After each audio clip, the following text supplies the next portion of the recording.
those. Yeah, but it's like, you know, I got my good would- Corsair. That's just 1 millisecond. I would really imagine like. It's only gotten better. Yeah, Maybe I'm wrong still. in thinking that. That's the thing. I would hardly ever even use. I mean, I literally just put on like a show or a couple of movies and then just let it run. So, I mean, for me, I was just gonna get a a $15 wireless mouse and just keep it off to the side, and that would have been fine. But with that, I just hit a button, do whatever I need to do, and then it's back to normal. Hey, you guys want to check out the audio on the stream and let me know what you guys think? This is a brand new OBS that just launched. Wow, and it's got the chat here. I don't even have to have the window up. Yeah, this is awesome. Hey, what's up, Xbox guy? Yeah, we are. Yeah. Pete is kind of loud, like he tops out. Really? Huh. So turn me down, I guess. Turn down for what? Right.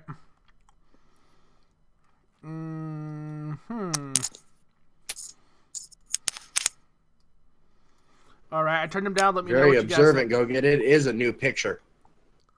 Yes, it is. It's Rambo's personalized one. We lost our old one. Don't worry, Well, we'll find it. Yeah, I was gonna say I don't know about lost, but can't find it at the moment. We misplaced it. That's all. Yeah, we're a little late, but whatever. It's all good. Hey, what do you guys think of the audio quality versus where it was? Because right now I'm looking at the video quality of the stream versus where it was with the old OBS, and this looks like miles better. This is a brand new, like... It this actually isn't does usually look a what it is, lot. Frozen. Like, we misplaced our old overlay. This is Rambo's PlayStation. Come on, one. Frozen! I thought you were a PlayStation god! No, I'm just kidding, dude. What's up, buddy? It does look a lot crisper. Yeah, I it will does, say. doesn't it? Yeah, that's what I'm thinking. Oh, you got the wrong Rambo picture though. Bad Brimstone. Well, considering I didn't edit this. Someone's mic sounds really bad. Do you know who it is? Well, you are roboting a little for me.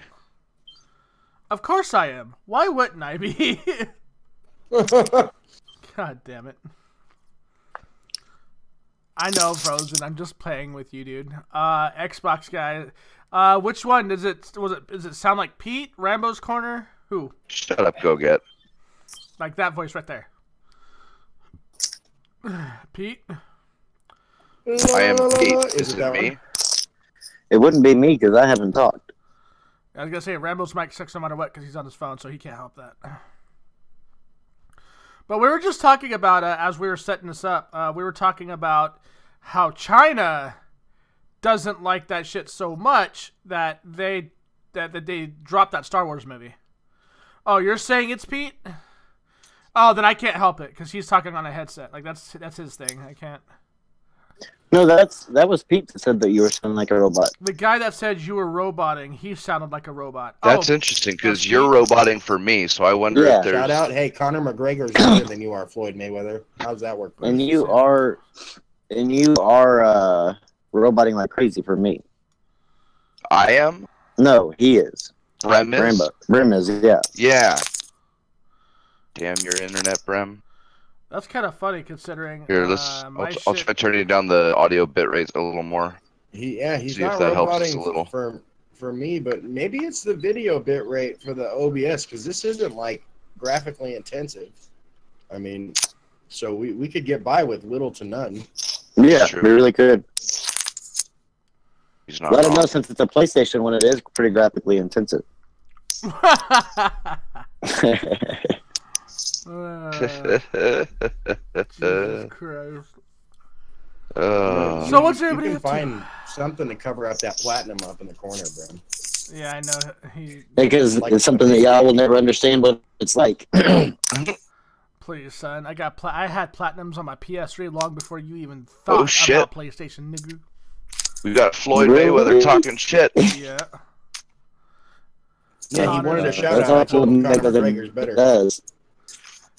That's all Floyd Mayweather does is talk shit. Come on, man. Though, if you really want to do something right, you got to get like use a bitch suit and wear it to one of Connor's fights or something. That'd just be perfect.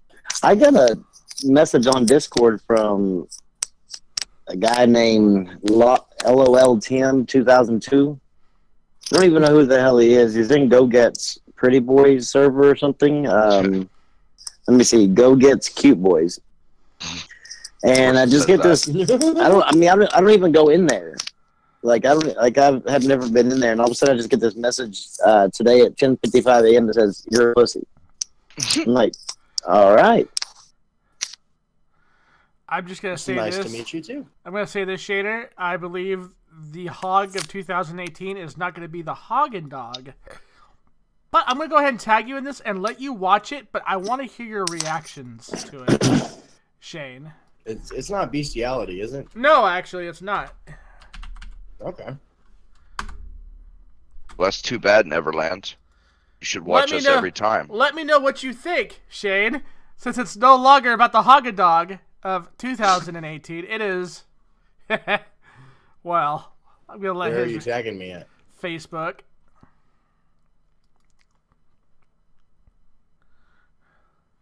Xbox. These Xbox niggas are garbage at the exclusive. Neverland. Xbox guy confirmed it. What can you do? It's a pig fucking attire. Bro, I thought about just running that video on the stream, and I was like, with my link, I'd probably get fucking flagged. Well, as long as you didn't play the music, because that I'm Blue song is definitely copyright. Bram, you're on top of a trophy? Why is that? What are you talking about? I'm not on top of a trophy, am I? There's you are. behind Oh, you. the trophy's behind us, yeah. Yeah. Terrible. Oh yeah, Magma? Well, at least my platform has trophies. Or, I'm sorry, achievements. Oh, ah! No, I'm glad you could make it, Frozen. That's double. You're double podcasting it, man. You're a beast. Galaxy S8 charges super fast, but its battery life is kind of average. Dude, Galaxy phones, I've stopped supporting Samsung's phone line because Seriously? of that. Because, yeah, when you first get it, they're awesome. They look good. Their cameras are top notch. But when you start using that shit, man, come on. I'll tell you what, because, Jesus, the Galaxy S7, it's like $500-600 when it comes out, or $800, I can't even remember, right? And it's, it's powerful, don't get me wrong, it's a good phone, but I go to Best Buy, I think was where the sale was, and for $300, I get Moto G4 Plus, 32 gigs of storage, 4 gigs of RAM, 8-core processor. It had the newest at the time operating system, and it's actually getting the 8.0 is the newest one now. Can't remember the name, but yeah, there's better options.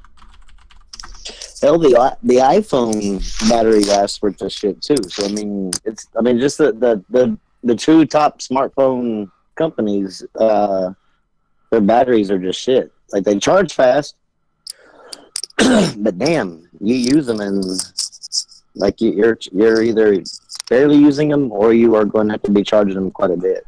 I always thought it was a false reading when they charge fast. They're just bullshitting you.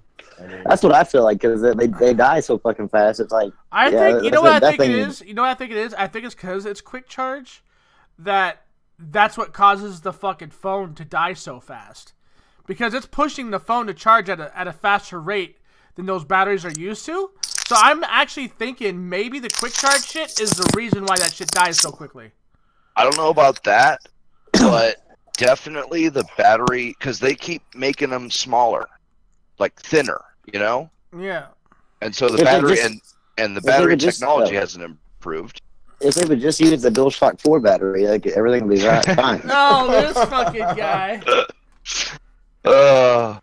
And that's the thing, they keep upping the processor speed and bigger screens and faster screens and all this other stuff. And you see the same thing with laptops. The new laptops, especially the gaming ones, oh my god, they have 0 for battery life. And like my girl's old gaming laptop, that thing would last for hours on battery, and it had a nice Intel processor and a NVIDIA 650 mobile, I think, with dedicated memory. Like, it was no slouch. But I think we're kind of running into the upper limit of what these batteries can handle for the sizes that people want their devices. So come on, Tesla, get your shit together and come up with a new battery, damn it. Shouldn't we be able to charge our phones in the sun by now? Well, you can. You can get a huge panel and it still sucks. I don't know, man. So I'm playing Let It Die. And Which one's that again? The PlayStation 4 free to play.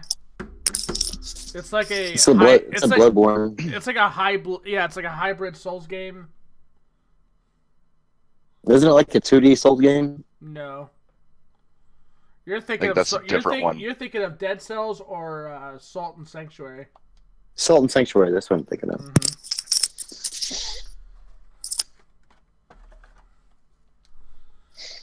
Yeah, Shadowkin, I would not mind the Razer phone either, but it is kind of pricey. And actually, I was just watching JTech's podcast with can't remember the other guy's name, Jerry, and they the other guy has one of those, and he was saying how playing, I don't know, he didn't say the game, but playing a game, it was actually getting uncomfortably hot in his hand. And that's with the entire back panel being completely metal, so it's basically one giant heatsink. Did Pete just say JTech? I did. I think it did, yeah. What the fuck is wrong with you, sir? Wow, JTech. No, Jay's 2 cents. Okay, all right. It's Jay's Tech Talk. I can forgive you on this one, all right? I can. Jay's Tech Talk. Yeah. So anyway, and they had a pretty decent conversation about cryptocurrency in it, and a few other things.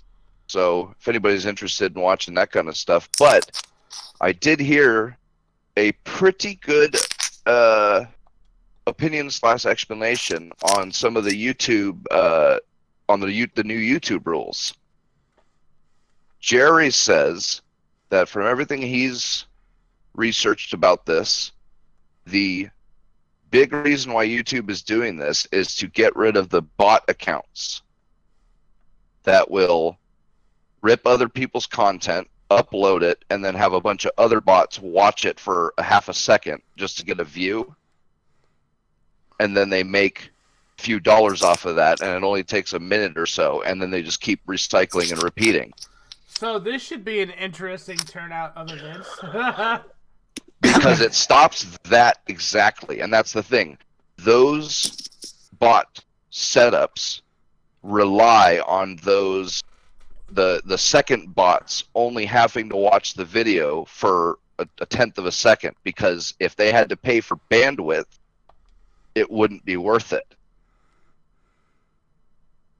So because of the new time, not limit, but threshold, you have to have so many minutes watched. Those bot farms, I guess you could call them, will no longer be profitable to operate, which will actually eliminate a whole bunch of the weeds, as he calls it, for smaller content creators, which, hey, fair enough. That is a decent point. Well, so we should be seeing some plus-size whales here on this site die out pretty quick then. That's what I'm thinking. Of course, it's not going to help us when we got 10 people watching and only 2 thumbs up. You guys suck. 3. Let me know. 3. Yeah, bitches, get Was that it 3? thumbs up in there, whores. We're at 9 now. Yeah. But still. So, just kidding. We love you. Nah, you're still whores. I love whores, so yeah, it's all good. Yeah.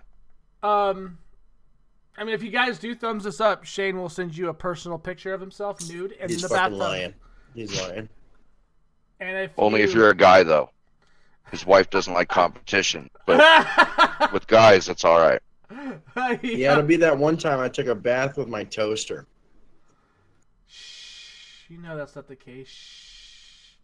Overwatch League news. Did you guys hear this shit? What? XQC from Dallas Fuel was suspended for 4 matches and fined $2,000 because what was the exact thing he said?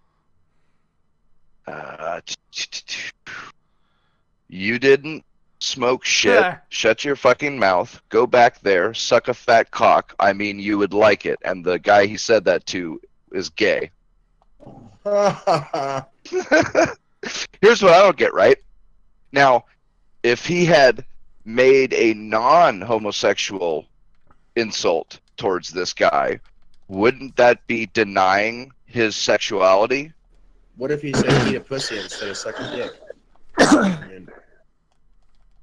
Would that be assuming his gender?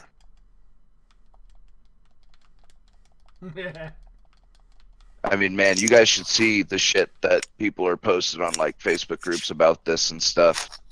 And I'm just like, these guys are fucking, they are at the top level of competitive video game, and you're basically bitching about talking shit.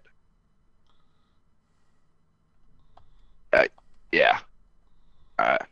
These fuckers are ruining Overwatch. Well, to be fair, it's always been a shit game. No. Yeah. Sorry. Garbage maybe, but not shit. Did y'all hear Get it right. that? Did y'all hear that they are launching a competitor to Steam? Really?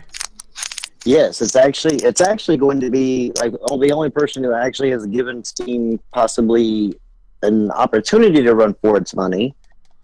They are actually going to be offering developers or publishers to keep 95% of their profit. They're only going to be taking 5%. Wow. Not the 30%. They are going to also allow players to, because they're trying to, they'll say, well, that's the way that they can entice the publishers, but now they're going to entice the players to switch. But they're going to allow the players to actually trade in their games. Oh shit! Steam is And the publisher will get to set the trade-in price, and the publisher will keep 70% of the trade-in price, and the customer gets 30% of it. Huh. That So I have in a other lot of words- games. That might actually work for me.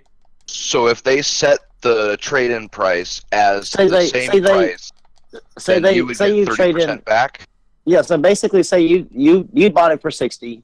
They kept 95% of that. You got the place got 5%. You beat the game or you didn't like it, so you want to trade it back in. Well, then the publisher says, okay, well, we're going to do the trading price for say $40. Whenever, and they'll basically resell it for $40, and then they will keep $28, and you'll get $12.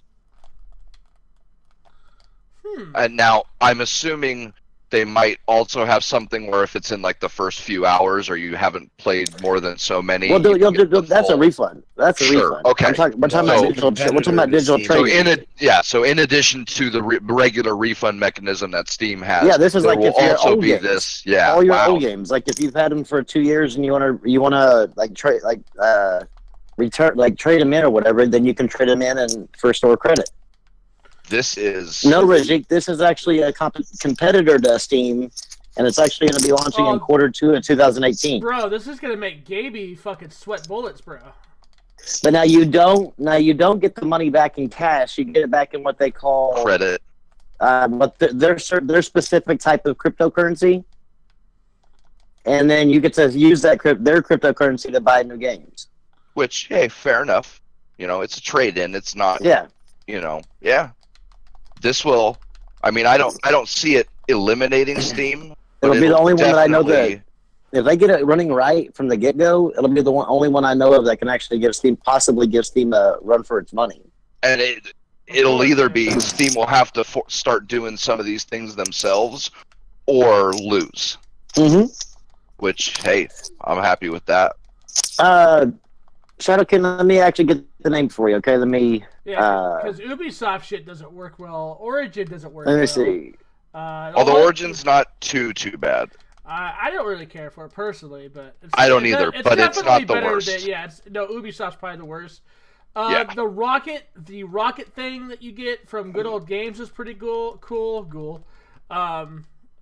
It's basic. Blizzard's isn't horrible either. No, Blizzard's pretty good. Yeah. Probably better than Origin. I'd say Steam, Blizzard, Origin, and then Ubisoft right down there at the way bottom. Yeah. Is there a negative score? Green Man Gaming is pretty good. It's not too shabby. But to have something dedicated though, Hi-Res isn't bad. Epic isn't bad. Oh, Hi-Res is stuff. Oh, yeah, Epic is not bad either. Theirs is nice and lightweight. Well, and everything's free, Yeah. I do love me some free shit. right? Oh. Even the developer kit too, right? Yep. Yeah, which was really cool. Well, I just found out through searching for this that it's even Tencent is actually going to be jumping into the game, So Wow. what game? Who? What? into the Steam platform type game. Oh, you mean the Steam platform? Fucking. They're going to be a Business. competitor. Yeah, they're going to be a competitor. Tencent is, and we all know what Tencent's been able to do over in China. Oh, they're like Now, one are of the they biggest gonna- publishers. Yeah. Yeah, Are they now going to stay in China for now, or are they going to no, immediately they're international. release US? Immediately, Oh, wow. immediately international. Robot Cash is called the what's it called? Is going to be the competitor, and the storefront's going to be called Robo Cash. What's stu- it state- called? Robot Cash, CACHE. Oh, okay. And it says the service states that the users will be able to purchase games just like on any other digital store, but it sets itself apart by stating that they'll also be able to sell games on when they finished with them. This Of apparently course. all down to the use of blockchain technology. Yeah, and guess what the first article is that I got when I searched Robot Cash? But ARS Technica saying, selling used PC games through the blockchain, we're not buying it. Jesus. well, ARS Technica is another person that they're really weird. It's not even like a real Bitcoin. Like this is the perfect kind of application for blockchain. I agree with that. Ugh, I'm actually kind of excited for this I am too. because I own a lot of Oh. fucking games that I don't play. Right? It says that whenever you sell your games back, you're going to be getting it back in cryptocurrency called Iron. But then you can actually Iron can then be exchanged for cash or used to purchase new games. But of course, then it's if you exchange for cash, it's going to be subject to The going rate. And, right. Yeah. Yeah. Which I mean, it is what it is. It's better I mean, than nothing. I hope these people. I'd love to see these people actually be able to take off because it at least makes Steam even more honest. Yeah, that's the thing. Even if it fails within a few months, just the fact that it has those features is going to force Steam to start doing some of those things. Mm-hmm. And why digital games hasn't had trade-in and all that kind of stuff a long ass time ago. There's just no reason not to. It's not a physical product. There's no restocking fee. It's not like there's no resell or anything like that. I agree, man. But Yeah, there's no value of a digital game once it's purchased. You never, the developer or the retailer, so to speak, will never run out of codes for it. yeah, It's an unlimited deal. and why you can't give a game to a family member or something, that makes absolutely no sense. It's like, dude, That it's you should literally be able a to do. code. Yeah, I mean, there's would be like it'd be like buying a song and not being able to put it on your brother's iPhone or something.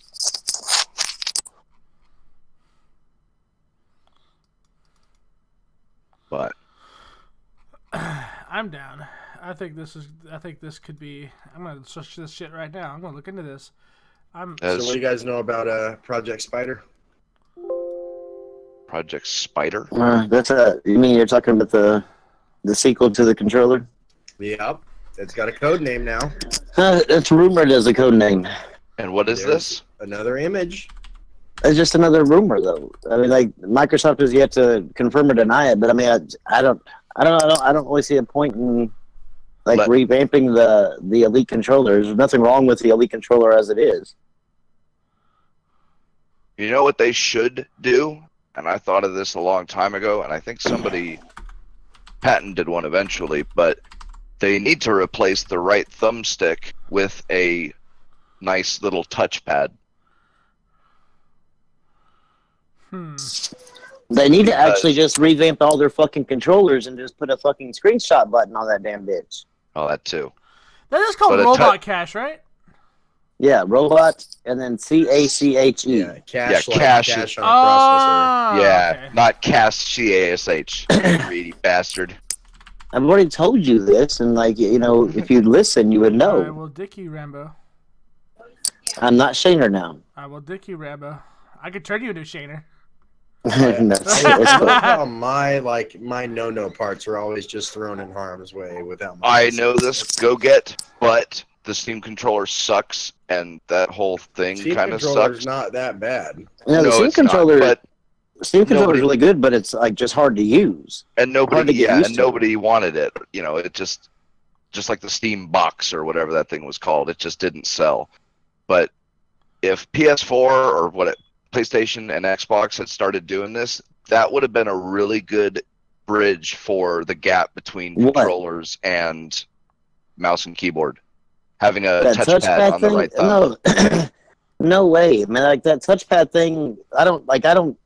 Sure as fuck, if Steam can't get it right, then fucking Sony and Microsoft sure as fuck ain't gonna get it right. Like that thing. Come on, they have way more experience in controller design. I'm sure they could have figured something Controller out. design, they know, they would know where to put it, but how much experience do they have in pinpoint precisioning in a mouse? No, but that's the thing. It doesn't have to have the exact same precision as a mouse because your thumb is a lot more precise than your whole hand. Yeah, I've used that.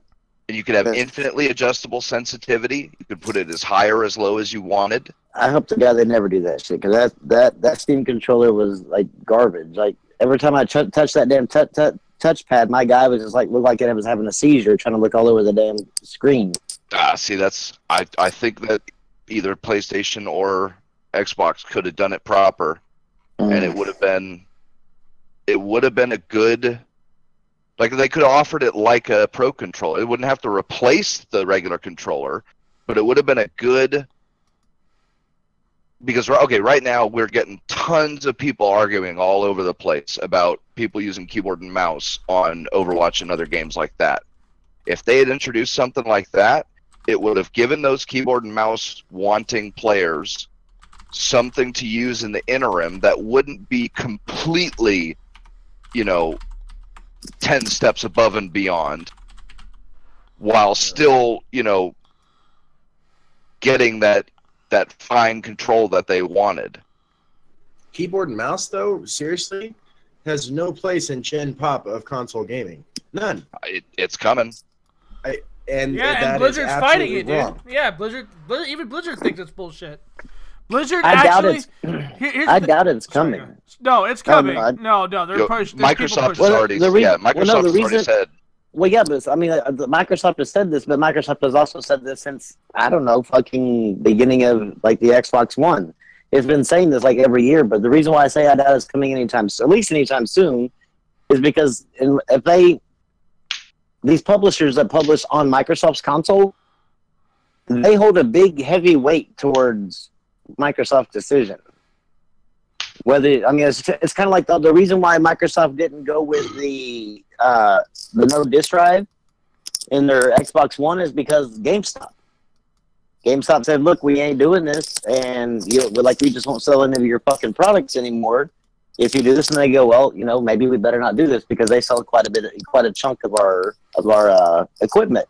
So they backed out on that. If these publishers really and developers don't like the idea and they push back on it really heavily, Microsoft ain't going to try to piss them off. Well, here's the thing. That's the only thing that's making them money right now. There's two things, though. One is they can't stop it.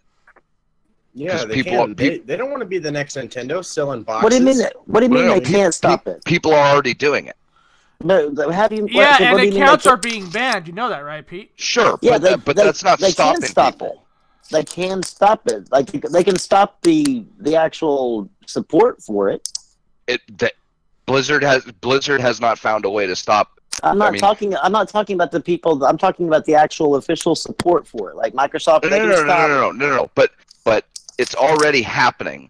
So it's not but the amount that it's happening is you're talking about an exception to everything because just like everything, it's going to be slow at first, and it's going to pick up steam. It's very easy for them to pick out which one's using the adapter and ban them. So I mean, it's not like it's really a hard thing for them to keep up with or to continue to manage. I would disagree. I think as it becomes more popular, they're going to be forced to make a choice. If all of a sudden 20 to 30% of their player base starts using that, you really think they're going to ban all those people? Yeah. Do you think that? Do you honestly think that 20 to 30% is going to use it? I mean, if it's capable right now, and 20 to 30% ain't using it, it's been capable for a long time. Have you read? Has anybody actually read the articles by Blizzard?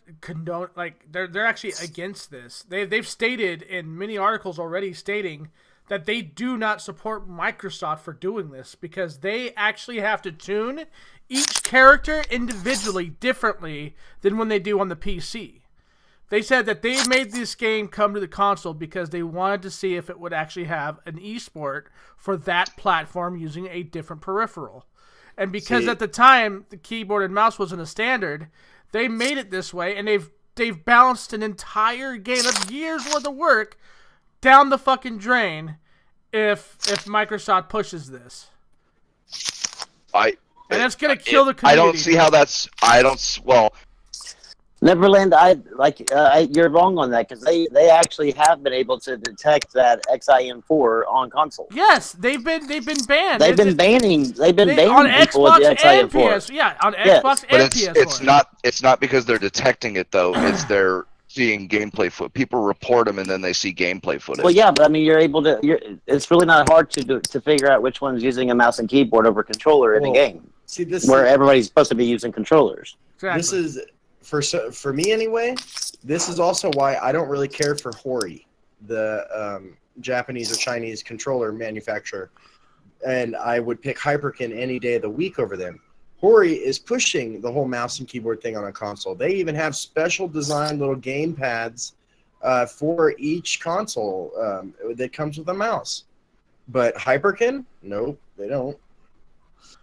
Well, I mean, it's already mouse and keyboard is already supported on PlayStation. You can plug a USB mouse and keyboard into your PlayStation and use it. You can't use it on every game, but you can use it. It's been like that since the beginning of the generation. Since the very long. Yeah, but it's not even a widely used thing. Console players are console players for a reason. Like the amount, I mean, you're talking. It would be like it have to be a large influx of PC players jumping to console, which, I mean, unless something happened. I don't think so, because I'll tell you what.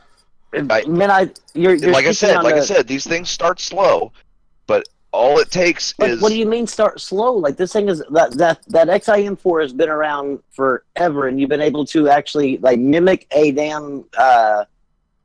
Have a keyboard and mouse on your console since last generation. It's not starting out slow. It's starting out non-existent. No, come on. You just said they're banning all sorts of people for it. So obviously people they're not banning all sorts of. I didn't say they're banning all sorts of people. They're banning the people that are using it. They're not. It's not like they're. I bet you the number of people that they're banning are very low. Like it's not. I Like, would like to see the numbers. I think it'd be higher than you think, but it's the competitive nature of the game, because all it's going to take is a certain threshold, and as soon as that threshold is met, enough people will be facing off against enough people with mouse and keyboard that they're going to say, if they're the competitive type. Now, the non-competitive types, or the people who play Mercy or Lucio or stuff like that, sure, they'll stay or stuff like that. But the people who main Hanzo or McCree or Soldier or whatever, they're going to start saying, well, shit, I keep running into these guys playing with mouse and keyboard. I'm going to have to do it because I want to stay competitive. Then at the very least, they need to have separate playlists.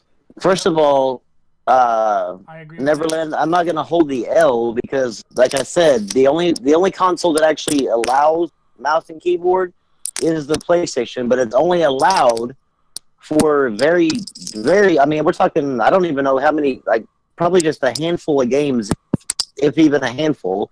This main use is actually just for texting. You can use it for texting and shit like that. So, Xbox don't even allow mouse and keyboard. You can't even hook one up. Hey, Neverland, I want to see where you pulled that 75% out. Did you pull that out of your ass?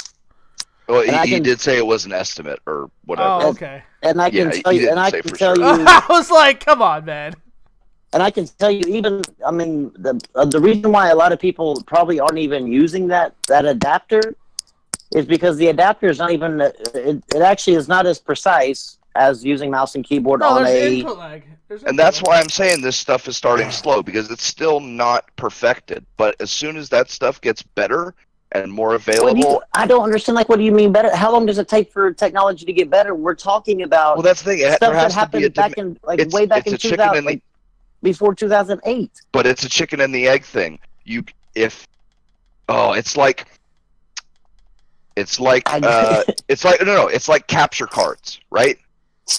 Up until just recently, it was only the really expensive capture cards that were really good, even though capture cards have been around for 2 decades. And the reason was because streaming didn't become popular until pretty recent. I mean, comparatively. Okay, but you can't really use that because mouse and keyboard has been popular for many fucking decades. On the PC, not on the console. It's been around, but it's been on the PS3. It's been around for it's been around for on the console for decades.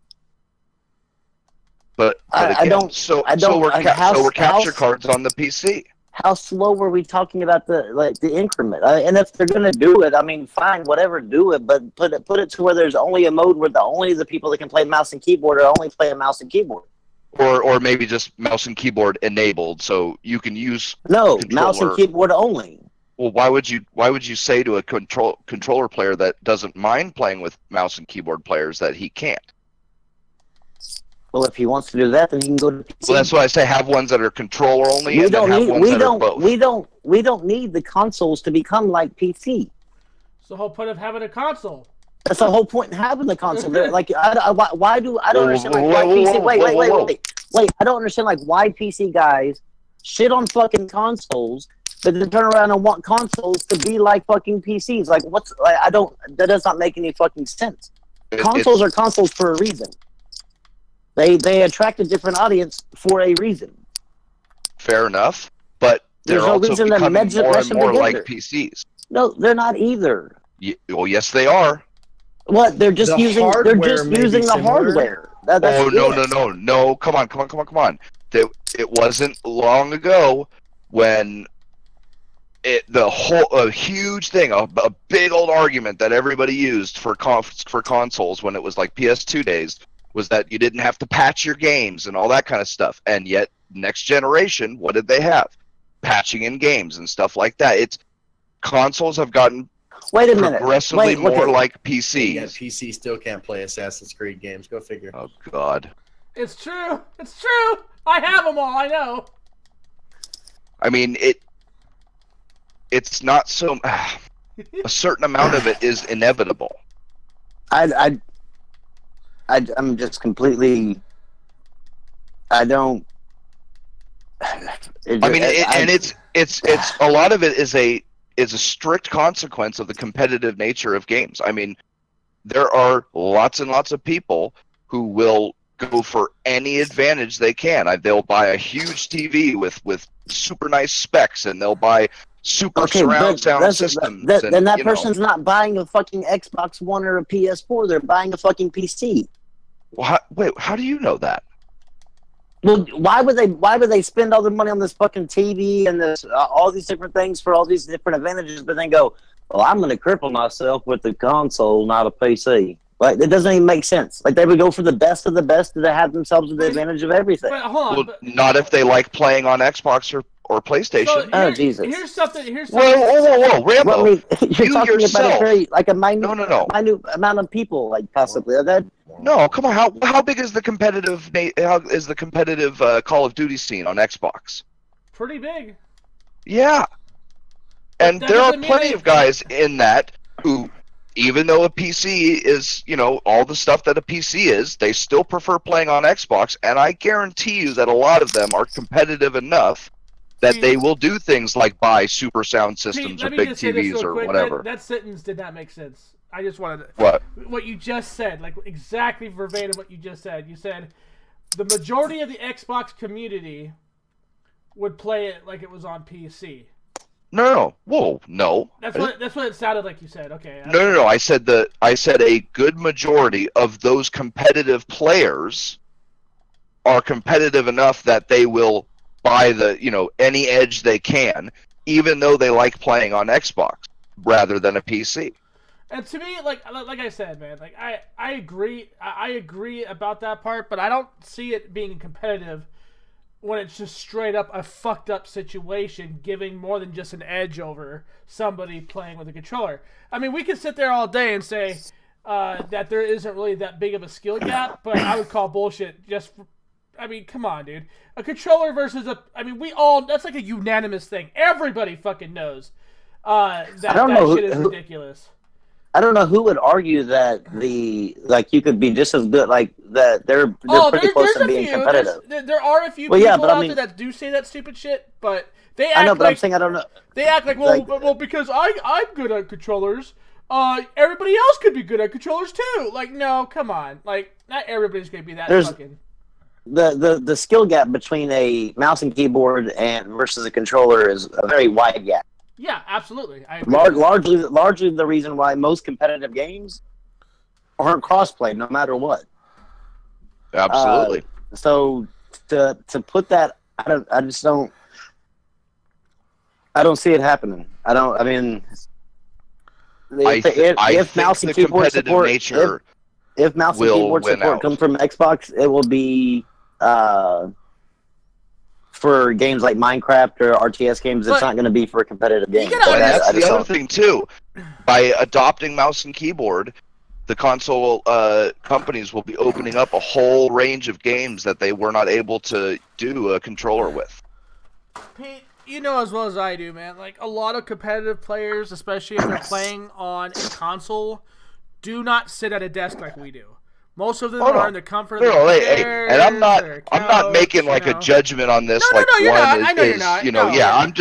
just going for like the reasons why this. I think that this is, I'd say, inevitable. Now the time frame that's another question altogether. But I don't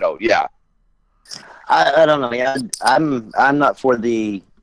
Well, I mean, I don't play online anyway, really, like for the most part. So still, if I do, I would not be for somebody being able to use mouse and keyboard, me using controller in the exact same lobby. Yeah. And I can definitely see that. And I think make a lobby servers. That's going towards like crossplay with the PC for the mouse and keyboard players, and make one for the controller guys. There's no reason why they should play the fucking together. That might be what they do. They'll have controller only, and then they'll have the crossplay servers for anybody who wants to play with PC. When they did crossplay with the game on Xbox, it was such a mindfuck to the console players to get their ass kicked as much as they did, that they actually canceled the fucking game. They turned the fucking servers off, and then the game got basically killed. Yep.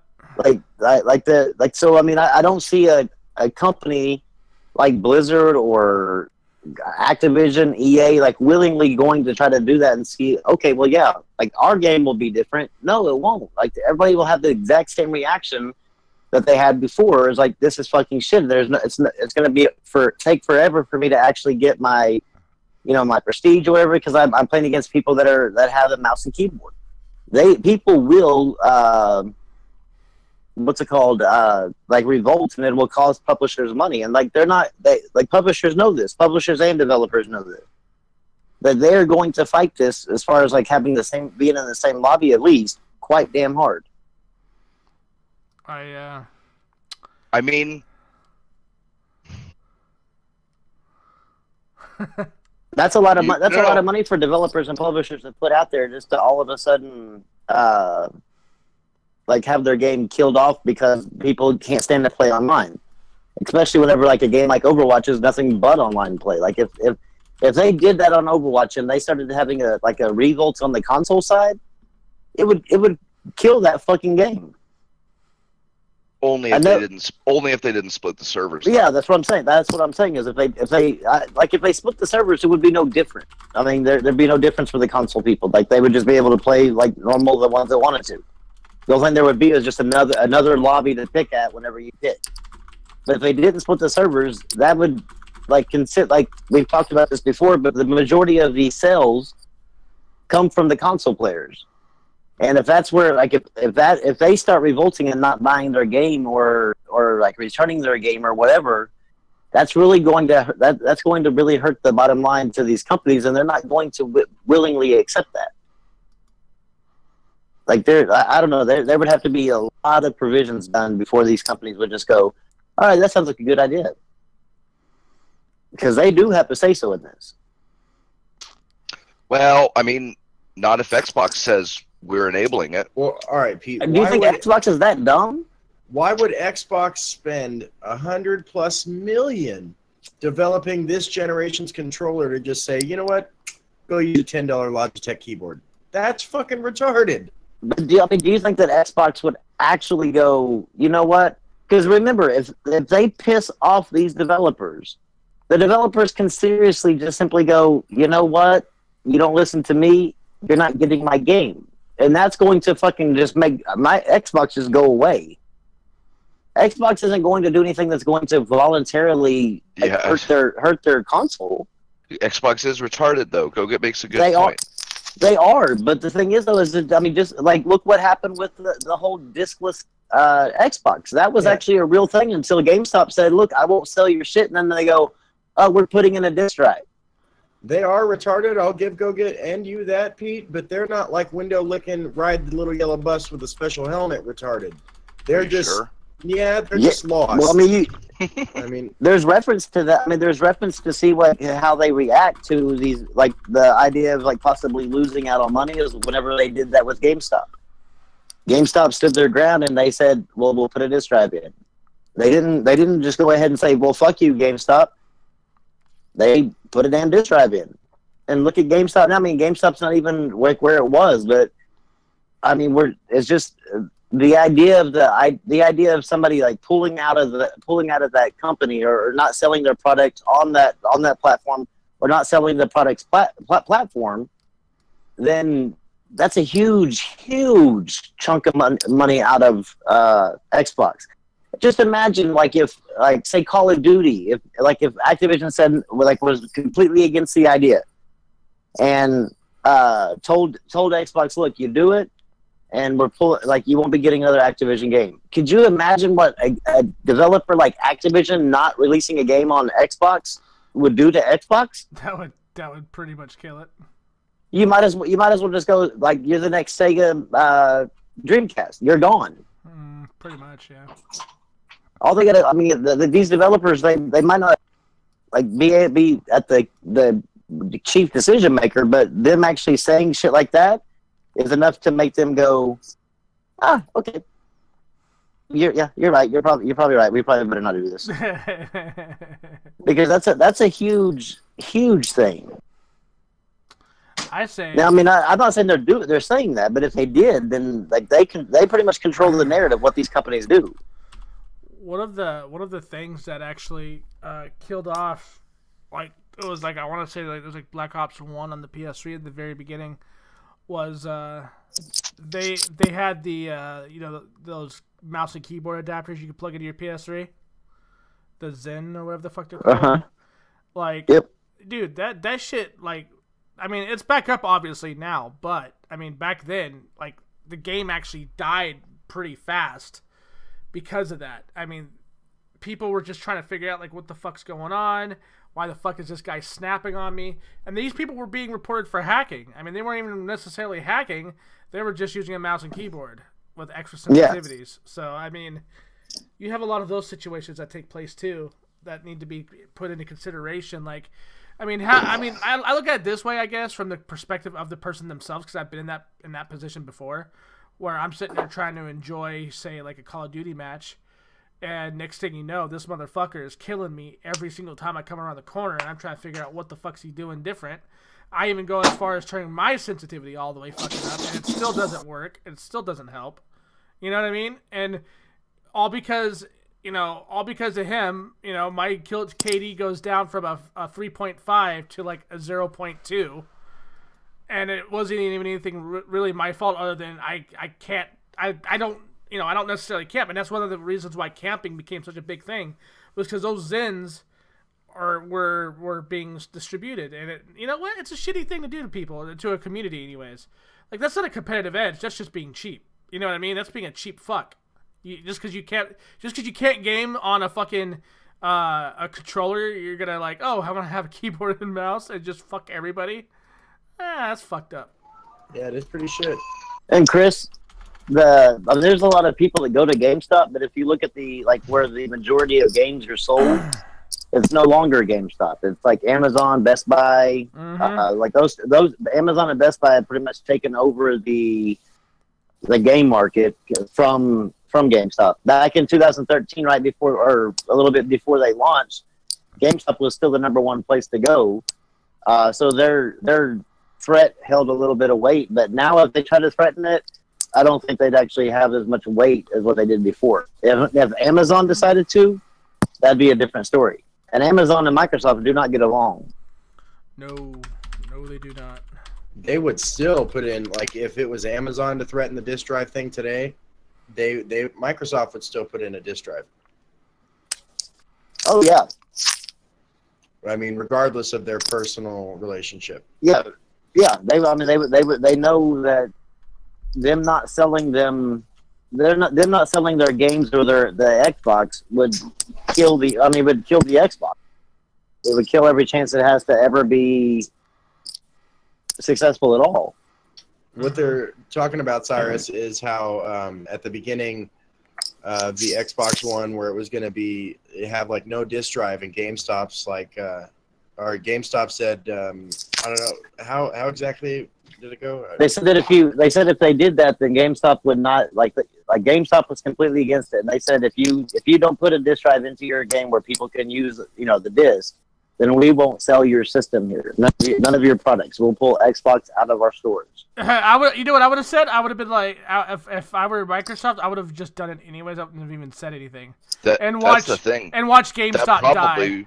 Yeah, that probably would have killed GameStop right then and there. But I mean, that could have been. I mean, that was a big gamble, because back then GameStop was the #1 distributor for everything gaming. True, so it already started to that. decline pretty heavily. I understand that, Rambo, but those motherfuckers. Sorry. No, I agree. I mean, if that would have happened, that could have gone one of two ways: GameStop die or Xbox die. Right. That's it. And what I was getting at is they should have called them on the bluff. That would be a big ass risk, though. Not really. As much money as you put into R&D for that Xbox One, and to all of a sudden, like, maybe that might be your last console because you decided to call GameStop's bluff. I would have called their bluff. Personally, I would have, because we all know about GameStop's fucking practices, and if anybody had half a brain and kept up with gamer trends, unfortunately, we know these companies do not, which is stupid. And this is why I think we'd be better CEOs, just so you know. I mean, anybody's better than Xbox. If they would have kept up with gamer trends and they would have looked at Better Business Bureau sites where GameStop was rated like in the top 5 worst companies, like they would have seen that shit and they would have been like, oh, these motherfuckers are bluffing. I mean, look at their profit margin; it's fucking below standards. The only thing is though is that even though, I mean, as you say that, GameStop is the number that it fluctuates between the number 2 and the number 3 place to get that gamers shop, regardless of how shitty of a place they are and how shitty of a business practices they are. I blame parents. GameStop is pretty damn popular. I blame parents and I blame you. I don't shop at GameStop. Nigga, like how many games did you fucking give? Oh wait, did you give it all to Best Buy or was it GameStop broken up in GameStop? Mainly Best Buy. Best Buy. I only went to GameStop for the far and few between ones that I could not find anywhere else. Okay, all right, I'll give you that. I think the big thing that's going to decide this is esports. Yeah.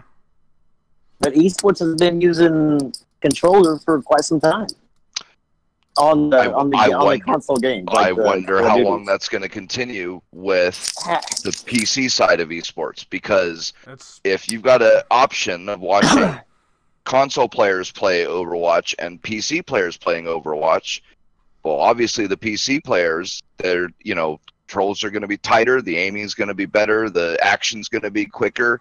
It's going to make for better viewing, and I think that's going to win out. You think that's going to happen this gen? I don't know. Esports are becoming real popular, but I mean, there's still it's a slow kind of thing, and right now it's just the big tournaments and and then people watch streamers and stuff like that. If it starts to blow up like really big, who knows before. All of a sudden, it might be a whole bunch of big esports teams start saying, look, man, our numbers are not as good as they should be because we're competing with PC views.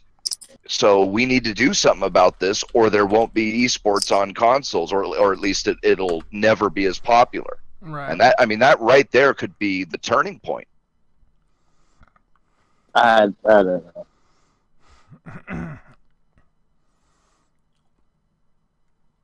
I don't know, man. I mean, I don't see that happening this gen. Maybe you're right on the next gen. Yeah, maybe not. Yeah. It could be next gen, or I mean, hey, it could even be the gen after that. Because, like I said, esports, it's a weird thing. It's popular, but it's not like. I say that because these teams have been training so much on the controllers Sure. So for the conversion to take place would be like it would have to be a huge upset in the scene. Like it would have to be massive for something like that to actually stick.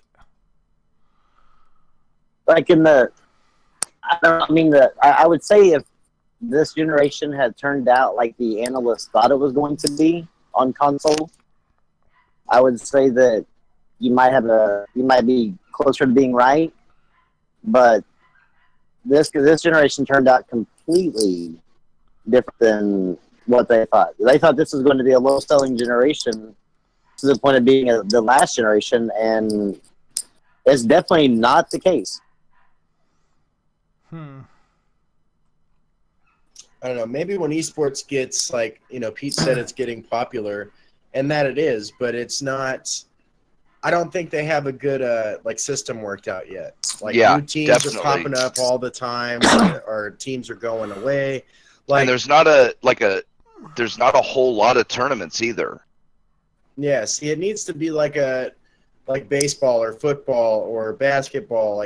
Actually have a set in stone schedule with set in stone teams that are playing for something.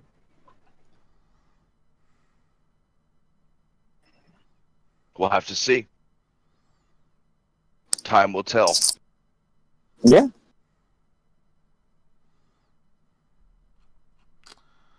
I am checking out possibly Next gen will have an external disk drive option, and it will have the option to be bundled with the console. That actually might be the best option, Shadowken. Because there are lots and lots of people. I mean, I'm sure, Rambo, you don't ever buy a disc anymore, right? No. Yeah. So I'm sure there'd be plenty of people who would be willing to pay 20, 30, 40 bucks less to just get the bare console with the controller instead of the external disk drive with it. Or just make it to where, because by next gen, like whether it be 2019 or 2020, 8 terabyte hard drives are going to be pretty damn cheap, and shove one of them bad boys inside a console. Depends on how hard they go for backwards compatibility, I think. Huh? Well, because if they want to keep a lot of backwards compatibility, it would make sense to have an option for a disk drive so that the people who have the discs don't have to buy a digital copy to play their I'm not favorite saying older that. games. I'm not saying like not have a disk drive. I'm saying that just put the 8 terabyte hard drive in there. Oh, I got you. You can simply always have a disk drive. No, but that would be a big advantage for both Sony and Microsoft if they didn't have to build the console with a disk drive in it. Because the externals are cheap and they're easy to make. And you can make the console a lot smaller and free up, airflow and all. I mean, it's all sorts of things you could do if you didn't have to stick that disk drive in there. I mean, I don't see that. I don't see physicals not being taken over. Like the end of the year report for the sales, physical still holds on to like a 70% margin over digital. Really? Yeah. So I mean, it's not going anywhere. He said that. I don't know, man. That's what they said about PC, but that changed real quick. Michael, the guy that Matt Piscatella, the guy that does the shit, I can't remember what it was the damn numbers that we always get every month. Everybody talks about them like the fanboys go crazy. NPDs or whatever. NPDs, yeah. He did the NPDs, and they track digital sales and physical sales, and he said that it's about a 70% margin to, like in 2017, he said he sees digital's becoming more and more popular, but he said it's just a very slow, steady incline, but year on year, physical always wins out. I think that's due to hard drives, though, because there still aren't. What do you mean? What do you mean? The hard drives on the console? But on the console, you still have to have the exact same size of file, no matter what. No. But in a PC, it's easy to have a whole bunch of 2 or 3 terabyte hard drives. Yeah, but we're not talking about PC. We're talking about just. No. I know. But that's the thing, right?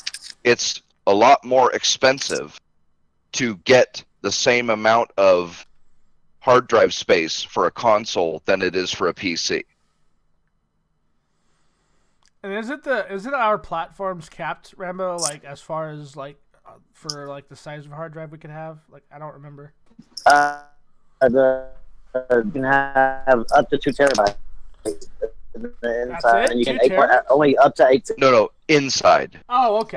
Yeah, because that's well. I mean, you can have like if you want to spend $1,500 on the 4 terabyte one, then I mean go for it. But the external on PlayStation is capped at what's it called? Capped at 8 terabytes, and the Xbox One is capped at 16 terabytes. Which I mean, that's basically no cap because I don't even think they make. I mean, certainly not. What I'm saying is that you can hook up 2 8 terabytes. Like there's a third option there, but you can't hook up 3 to it. But I think it's prohibitively expensive right now. As soon as external hard drives get cheaper, it will no longer be most because that's the thing. When you can have 2 or 3, anywhere from 2 to 8 terabyte drives in a computer for super cheap, depending on which ones you get and all that kind of stuff. It's easy to go digital only and never have to worry about disk space. Versus on a console, when you're talking, I mean, even a 4 terabyte external can run you well into the $200 range, or $180 or something. And the 8 terabyte ones, oh my god, those things are like External? yeah. A 4 terabyte you get like constantly for $99, and a 8 terabyte 9 to 1. Yeah. Man, it's not the prices I was seeing. I don't know, like, because that's the price at Best Buy and Amazon almost every day. Like, I've got like 4 terabyte ones in my room and 2 8 terabyte ones in my room. They all were $99 or less for the 4 terabyte, and $199 or less for the 8 terabyte ones. Even still, though, that's a lot of external hard drives for your collection. And if, next year, all of a sudden it's 8 terabytes or $100, and you could even get like a 16 terabyte or something for, $150, $200, whatever, that will make the option of using disks to save on hard drive space a lot less, not feasible, but enticing, I think. I think it also depends on how they go with internal too, because if they start supporting larger internals, and you can get an 8 terabyte, regular platter drive and just shove that bitch in there, that's a big thing right there. Because a lot of people don't like messing with externals and shit like that. They just want their Xbox with the, everything in there, and just plug in the controller and you're good to go. Yeah, people were saying that the Xbox One X should have came with a 2 terabyte minimum. I would have like thought that. at least, yeah. Especially with like the size of games they already are on next gen consoles, plus the 4K upgrades. They wanted to make sure that they had plenty of space. But now, Chris, I used to be like that whenever I was a physical gamer. Like if I game physically, I just had like whatever games would fit on there that I would play those, beat them, delete them, and then put a different one in and start playing that one. But now that I'm digital, I have like almost everything downloaded, so I can simply just, because life is so much fucking easier to go, well, I'm done with Assassin's Creed Brotherhood, I'm gonna switch over to Beyond Two Souls, and then I didn't really like that one. I'm going to go over to Heavy Rain. They're not done with that one. I'm going to go over to Assassin's Creed Origins, go back over to Shadow of War. I mean, I can do that without ever moving out of my chair. So, and that's the thing. If because there are lots of people who don't like Rambo, who don't like deleting their games. Like me, I leave all my games. The only time I ever delete a game is if I absolutely need space. And when you're stuck with a 1 or 2 terabyte drive, that is not a lot of space. So if you don't want to mess with externals, buying physical is actually a pretty decent compensation for that, because you always have the game. And they've got to figure out a way on Microsoft's console to not take up so much fucking room for their OS. Dude, it's fucking ridiculous. It's so you stupid. think they would have just put some NAND storage? If you have, how big is the OS? if you, I don't know, I mean, if more you have than a, one like, OS, dude, it's like on 3 your OSs. on your 500 gigabyte hard drive, when you first get it on Xbox One, you boot the console up. You have like maybe 3.5 terabytes of storage, or 3.5 gigs of storage, 350 gigs of storage left. So it takes Like up about 100. 150 gigs. But if you go to like say PlayStation and you put in a 2 terabyte drive, then you're still left with 1.77 terabytes left. Yeah, you think they would have just put like a 256 gig flash storage on the board itself and use that for the OS. Yeah. And then, but then if you plug in an external, you even lose space on your external. Jesus. on your Xbox. But now on PlayStation, you plug in your external, you get the whole 8 terabytes. I wonder what you lose it from on the Xbox. I really don't know. I don't know how. I mean, it can't how be that like works. file tables and stuff like that. There's no way it would take up that much space. Because it doesn't let you see what's taking up the space. Yeah. I wonder if you could take an external that's been formatted and lost that space, plug it into like a PC, and see if you could actually read the files. I would imagine it's all protected. Yeah, I would imagine it'd probably be. Xbox guy, I'm not making it up. I own the fucking. Anything up. I own plenty of fucking Xboxes and have owned plenty of fucking Xboxes to know that it takes up a shit ton of space on your what's it called, on your hard drive. And I don't know why. I mean, every time I see an update, and especially as much as they fucking update that damn OS, I'm always worried that by the time they're done, like a 500 gigabyte drive is just going to be your fucking OS. To be fair, Microsoft has never been the best at keeping their operating system's footprint low. No, like their compression software sucks. It does. Yeah. It really does. Windows, every version of Windows ever has always sucked at. The one thing I'll give King Cardboard is they know how to fucking compress a game. Do any of y'all two, Grim or Center, have externals for y'all Xboxes, right? Yeah, 4 terabytes. 4 terabytes. Okay, so do you have anything installed on your internal? No. Yeah. I don't. Okay, how much space do you have left on your internal? Go to your My Games and Apps. Oh, I'm not. My Xbox isn't near me. It's over in the. Okay. Yeah. I was gonna say because I think it takes up like 50 gigs or some stupid shit because it reserves 30 or some shit for like buffer or caching or whatever. It's ridiculous. Either way, it's a lot. I have 159.8 gigs free on my internal. How much did you... Oh, wait. It's not going to tell you, does it? I have... Jesus Christ. Like, games that I, like, really care about at a certain time or whatever, like, they tend to run better. At least they used to. Like, Advanced Warfare, for example, like, when that launched, it constantly crashed for some reason being installed on my external. So I installed it on my internal, and I found some other games that actually run a little better being on your internal drive, like Overwatch. That's on my internal. It's not using the USB bus. Yeah. See, like Destiny 2, like mainly competitive games are on my internal. Yeah, it's just like how I put my multiplayer games on my solid states. And the Xbox guy, you act like I'm just like not knowing what I'm talking about, and you're gonna one up me, but I can guarantee you that I can go to my Xbox right now, and I have everything set up to have automatic installs and automatic updates.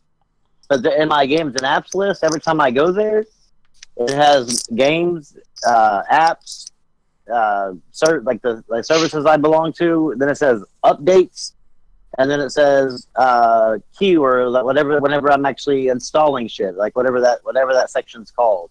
But my updates, there's like one time I turned on my Xbox, I had 8 of them in there that I actually had to go and update those, press install to update those games. It automatically put them in the update section, but I had to go in there and still fucking install them to actually play the game. I'm not wrong. Xbox, I think you're just trolling at this moment, sir. Because if you're truly an Xbox guy, then you know what he's saying is the truth. Yeah, I think he's messing with you. I think he's fucking. On my Xbox One S, like my automatic updates. Well, my original Xbox One, whenever I turned on automatic updates, like it would automatically. It was almost like your phone, like whenever your phone would automatically download the thing, but you had to like actually still install it. My like my Call of Duties and stuff like that, they got the updates. It would show like an update on there. It would say update, and it was already downloaded on the thing. But I actually had whenever I started it, it started downloading or installing the update Then my S, whenever I got it automatically did it. Like I never even noticed anything. And now my X is putting them in a little. I never even seen this section before on my games and apps area, but it's called updates. And You've never seen that? no, not on my S. Like it automatically did it. Dude, it's been there since like forever. I've never seen I've never seen anything in updates to where it ever. I mean, I've never even seen the word update. Wait, like I said, wait, on what? On what? Rambo? when you're in my games and apps. Yeah. It says games, apps, memberships, ready to install, updates, queue. Yeah, ready to install. Like my ready to install would be like the games I still have, like the games I have to do it, and then update. Then it would say updates and then queue. But like all my prior consoles, all my like my original Xbox One would just automatically, like whenever I looked to say like my Call of Duty app, you would have like a black bar at the bottom of it saying, it would say like update or something. I can't remember the exact word that was on there, but whenever I launched the game, it would like it had already downloaded the update. I just had to install it. So when I launched the game, it would install the update, and then I would go into it. And then on my Xbox One S, I never even saw an update. Like it just automatically did it. I've never seen the update thing in the My Games and Apps. And then when I got my X, I can't, like there hasn't been an automatic update done to my console besides my system OS. Now my system OS will just automatically update. I'll never have to actually worry about that. But my games, they never automatically update. They actually just go to that update section, and I'll have like sometimes 8 or 10 of them in there. And I don't know why. Like I have everything set up to be fast. No, I've never used that always on feature. Like I've always like powered my console all the way down every time I turn it off. So maybe that's why I've always had the update section. Maybe because I've used the auto on since the beginning. To me, that's just a little sketchy. Like having either a console on an always on mode or a rest mode to where it's still like more or less on, you know, like all the time. I'm like, you know, I'm kind of cheap, so you pay enough money for these things where it's like, I'm not fucking replacing it. It's gonna last till I'm done with it. Yeah, I never turn my PC off either, so. Oh no. I'm the same way. Every bit of my electronics are like always on. There are nights I forget to turn my shit off or I pass out and don't, but very rarely. Like I've never, like I've always, like as soon as I realized that PlayStation and Xbox, that was like back whenever they launched, had an instant on feature. I selected that as soon as I could, and I was like, it done, because then I don't have to ever worry about updates. And on my PlayStation, like I would never, like I never see an update. What do you think they'd save on their electric bill, Brim, if they turn their shit off when they're done with it? My electric bill's not high though. Like my electric bill for now, mind you, like y'all know my living situation now. So with this many people living in this one house and all these electronics hooked up on instant on too, my electric bill never runs over $100.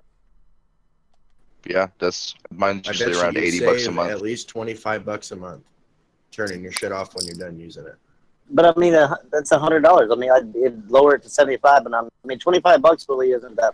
Well, $25 in 3 months, that's a brand new game. I don't even think it would be that. I really don't, because PCs do not take a whole lot of power when they're idling. Yeah, but PCs are different. The actual power consumption is based on what you're doing with them versus what you're doing with the Xbox. The Xbox or the PlayStation is power consumption all the time, every day that it's on, regardless of what you're doing. But it's not the same power consumption. Yeah, it idles it goes too into when it's on that it goes into rest mode whenever you have it in when you turn it off, but you don't turn it all the way off. Mm-hmm. It goes fully into rest mode, like barely. It was only just one thing, wasn't it? No, it puts it into like a hibernated state to where functions work. Oh well, I don't know. I still, as a precaution, just turn my shit off. Well, yeah, I mean, if you don't mind updating your shit whenever you turn it off, then that's cool. But like me, I was just like, shit. If I have this feature to where I can basically just go straight into my games, and I'm going to do that. But Cyrus, Windows 7, 8, and 10 will monitor when you have your computer on and when you leave it idle, and it will usually be able to choose a time, even if you turn it off, to where it can get defragging done effectively. And in 7 through 10, they changed the way that it defragments to where I think it can do it in smaller chunks now, where it doesn't have to just like start and then run the whole thing all at once. It'll do like a portion of it one day and then another portion of it the next day, or maybe a week later or something like that. It actually works pretty well. Now, the main I don't know like how long it's been since y'all bought a new Xbox, but when I bought, y'all know me, I buy them and sell them and yeah, I don't know, I think I've bought more Xboxes than the entire, probably make up for half the sales. Rambo single-handedly keeping Microsoft going. Yeah, I mean, I've bought more consoles than Tim Dogs, so let's put it that way. But like whenever you first buy them and you like, even though you have like the fast download speed that I have, like that first initial update to your console just takes for fucking ever. And if you don't, and like it seems like every update they do takes for fucking ever to download, install, verify, and all that. So that's the reason why I've left mine on auto one, is because I don't want to deal with that update on Xbox, because like they update their damn OS too fucking much, and to sit there and turn it on and go, oh well, I got a 20-minute wait before I can even play the games, and I'll just during that 20 minutes I would turn my PlayStation 4 on and be like, forget about the Xbox. Shadowkin, that makes no sense. My SSD boots so fast I have no reason to turn off my PC and save power. That makes no sense, dude. What the fuck does that even... So what if it turns on super fast? Neverland, I've probably have, over the course of this generation, I've probably bought around at least 20. 14 to 15, maybe even 20 Xbox Ones total. Yeah, no. Last time I bought one was, when did Gears Ultimate Edition launch? 2015, I think. A long time ago. Okay, well that's how long I've had this Xbox. I had the white Sunset Overdrive one. My mom spilled coffee on it though, so Shadowkin, 10 seconds, you fucking scrub. I'm way less than that, Shadowkin. I don't know what drive you're using. I wish because I have my post is, I set my post to 6 seconds, so it displays the post for 6 seconds. But after that 6 seconds, it's literally like 2.5 and desktop is up. Ever since I installed MSI's Fast Boot, dude, it's been like 2 or 3 seconds tops. Easy. Well, Chris, you don't understand. Like, I would buy one, and then I'd play their exclusives, and then it would just sit there. Because that's all I bought it for, was exclusives. And it just sat there and sat there and sat there. And I was like, well, shit, man. That thing's sitting there right now. I can get 180 for it. I'm going to go try to get 100 cash and buy more games on my PlayStation. And then, like, a couple of months go by, and here comes another exclusive that I want to play on Xbox. So I'd run out and buy another one, play the couple exclusives that came out that month, and then it would sit there and forever, and I'd turn around and sell it and do the exact same thing over and over and over and over again. That's one of the big reasons why when I talk about buying an Xbox, my wife is like triggered. She's like, at this point, like shell shocked. She doesn't. I mean, she's like, no more, never again, no. Government is shut down. Good. Yep. It did shut down. They couldn't agree on the budget didn't pass. Well, it's because of the DACA thing, right? Yep, DACA is the big. Yeah. The big ticket.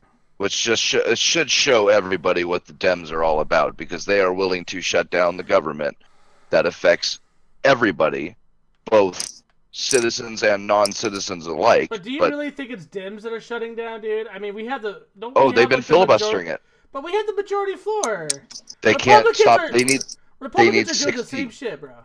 They only have 51, and they need 60 to break the filibuster.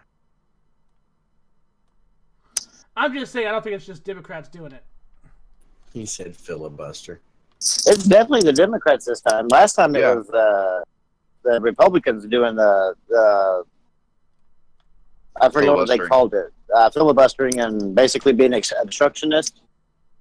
But now it's the Democrats' turn to be obstructionist because Well, I'm not. Look, I don't really like the left either, but I mean, it takes two to tango usually. I mean, Well, like I said, they need a 60 to stop the filibuster, and so far only one Democrat has joined the Republicans in voting to stop it. So well, they let's put it need this way.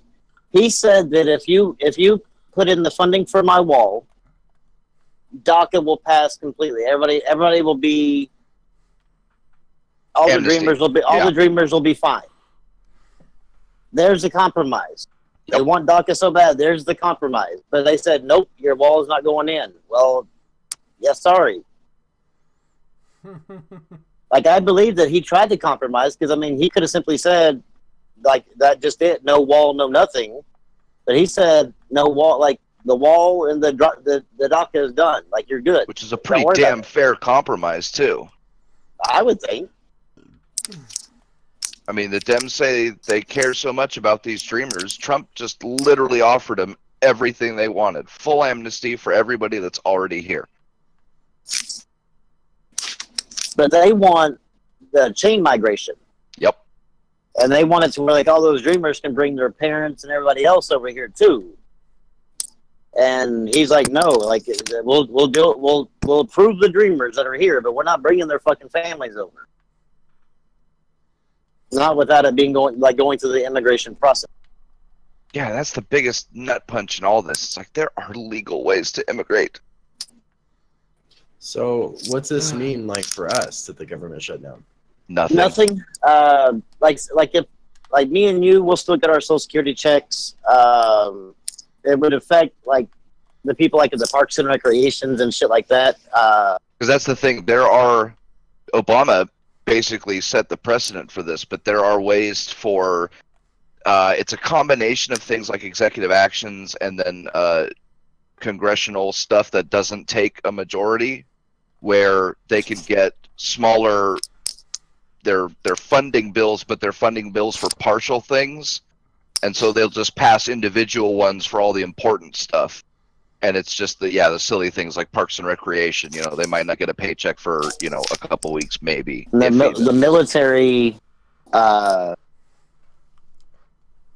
the non essential employees just won't be going to work. I think deployed people always get. They always get it for the deployed people. Like from what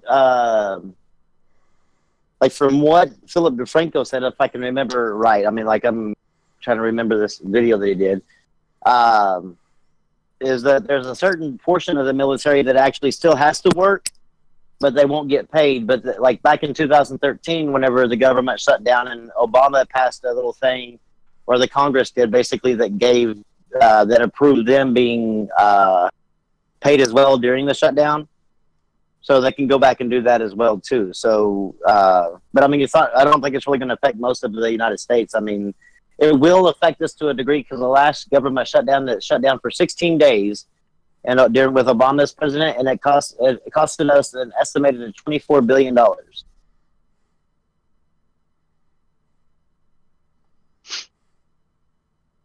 Yep. And I have a feeling that this shutdown is going to actually be longer than the one that happened with Obama.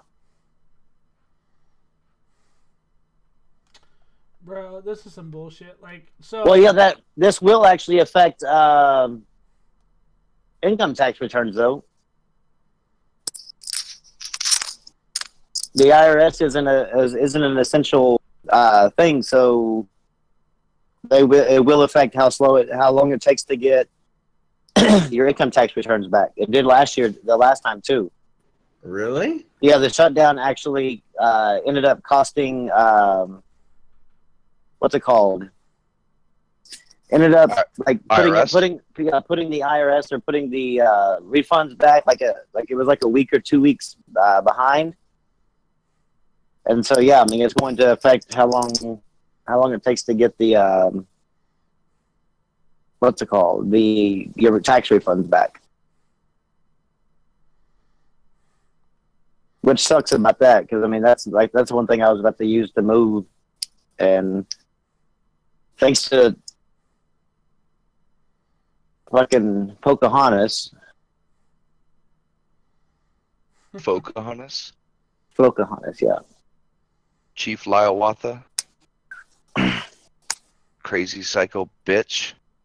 Does your wife, Chris? Does your wife work for the what's it called? Does your wife work for the federal government?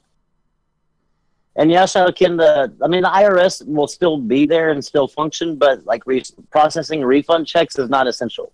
Yeah. They'll still be there to bust your ass if you don't file your taxes. I know, right? I was going to say that's Yeah. always essential. Yeah, but giving you back money that they took from you over, yeah, that's going to be non-essential. They'll be like, yeah, you can wait for your money.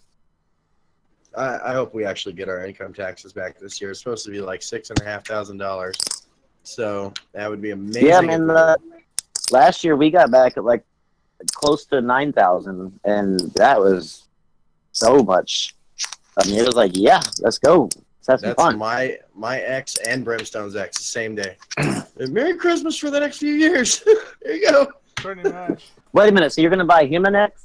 If I get $6,000, Okay, so that means you're gonna buy me you're gonna buy me the God of War PS4 Pro. Rambo, I'm not made of money. Wait, wow. Yeah. I could use some more memory. They're not going to give me my refunds. I owe student loans, or my wife does. If you've been paying that, like if you've been paying that thing, like they said, you should be fine. Like you should actually get a refund this time. I hope so. But I would seriously like talk to them about the disability thing, because you will get your things wiped off. Now, but on your disability, when you were approved, does it say that your renewal or whatever, like where they're going to reestablish if you're disabled? Is it a 5 or 7 year wait? Because when they approve mine says like I'll be reevaluated or reexamined in 3 years. But if yours is a 5 or 7 years, you don't even have to like go to a doctor to get them to sign. You just simply send them that piece of paper that shows that that it's going to be 5 to 7 years for you since your renewal until you renew your disability, and send that to them, and they'll just completely exonerate every one of your bills, every one of your student loans. Well, but it's not. Does that count for her student loans though? Yeah, no. She can apply. She can apply for it because of the fact that how big of their family. I mean, because mine is based on how big my family is and how much money we make, not just me. But the fact of me being disabled does go into play. She can apply for some of the same stuff. Yeah. Yeah, she should be able to apply because of the fact that y'all have so low of money that y'all wouldn't fit a proper repayment plan. So you should be able to get them like either hers completely either wiped off or knocked down quite a damn bit. She's been working with like what is it, the Federal Student Loan Department or whatever. I mean, she's got her stuff squared away. But on yours, like you should have a cakewalk with getting them. Well, I'm not sure if it's 5 or 7 years. I know I've already been renewed, actually just recently. So what do they do to renew you? They just send you a bullshit packet that you fill out, and you have to give just them like all the your one doctors. that you filled out the first time, right? Yeah, but it's way smaller. You have to give them all your current doctor's information. Actually, the doctors you've seen in the last like year, and sometimes they contact them, sometimes they don't. You got to write, like an essay telling them what's changed, if anything. It's really easy. I mean, well, I'd be screwed if they decided to like revoke mine. Yeah, no, they won't. It's like as long as like you're not writing on there like, oh yeah, life is great, I can do cartwheels and shit now, then you're good. Oh no, like yeah, I mean I'd be because like well, you know, because of my foot and stuff. Like the shit's gotten worse since. Which I got called If anybody today. would not get renewed, it would be you. Yeah, they got my luck. No, I meant. I meant if there was anybody that has the highest chance of getting renewed, it'd be you.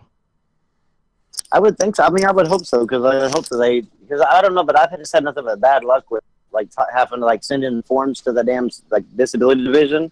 Yeah. Like it took forever for them to like not believe that I couldn't work. Yeah, I had that same problem.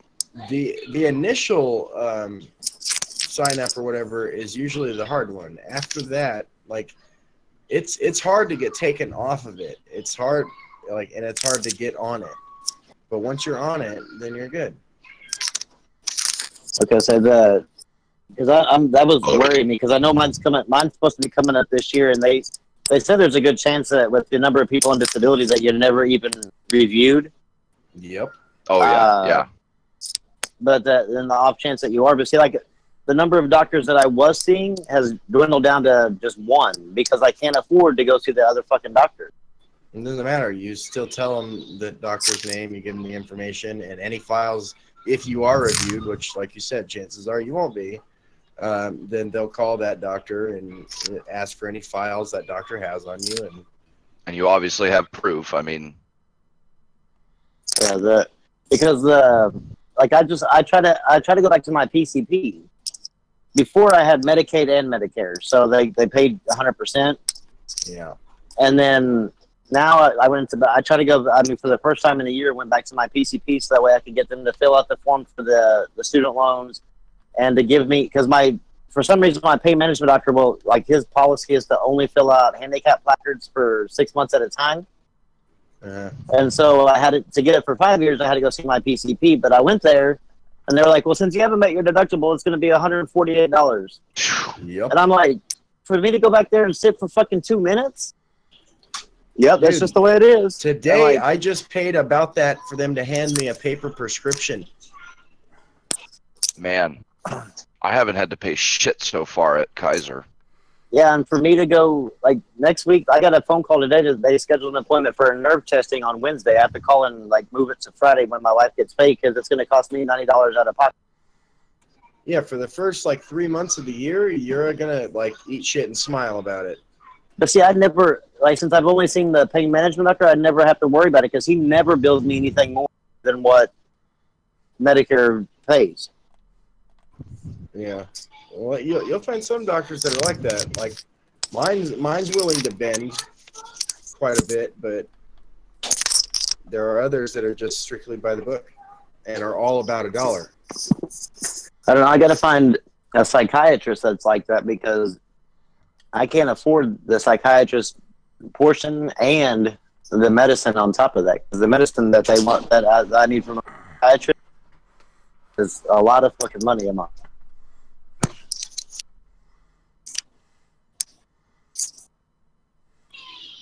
Yeah. Bro, I'm playing the America's Army for PS4. It's not too bad. That's that free-to-play FPS, right? Yeah, I've got like I ended up getting a lot of hours in it on the PC because I really liked it. But for console, this isn't too shabby. You played Brawlhalla yet? On P4, no, not yet. Yeah, my son was speaking pretty highly of that. That shit needs to hurry up and become Xbox. I like the original America's Army. The original's still up and running. It's still good. Not a lot of people playing it though. I know, because everybody went to Proving Grounds. I know, which I don't like that one. Really? It's pretty good. There's no sniper rifle. Yes, there is. No. Yes, there is. Like a real one. Yes, there is. Not when I played it last. Well, okay, Grandpa. That was what, like a decade ago? Probably. Oh, okay. Chris, you're still getting money from your deceased father because that's called a survivor benefit. You'll get that for quite some time. Now, isn't there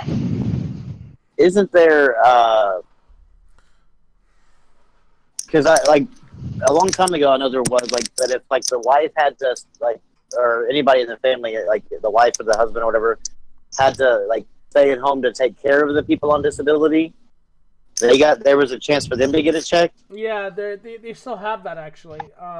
What's that called? Fuck, I don't remember. I could find out for you because my wife used to get something like that for taking care of me.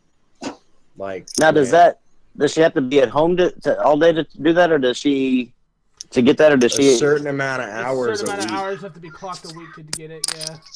Okay, say because like she has me and my daughter. You know, both are on disability. I know she could probably definitely get paid for your daughter, but I'm not sure about you.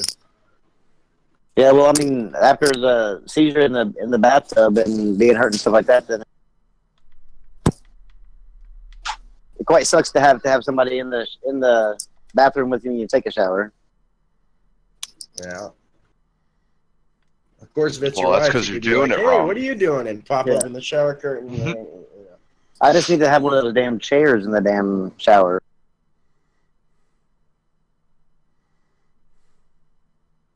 So, Crytek, and what's the actual End Night Games, using the new CryEngine, the Forest Alpha is. You are able to sign up for it now. The Forest Forest has been out for a Alpha. long The time. Forest has been out for a while. Yeah. Or no, excuse me, not. Oh, wow. Wait. I'm No, like, yeah, that's the. Sorry, that's the PS4 one. I'm sorry. Bro, I was Sorry, like, sorry. what are you talking Hunt. about, man? Yeah. Hunt Showdown. That's the Crytek one.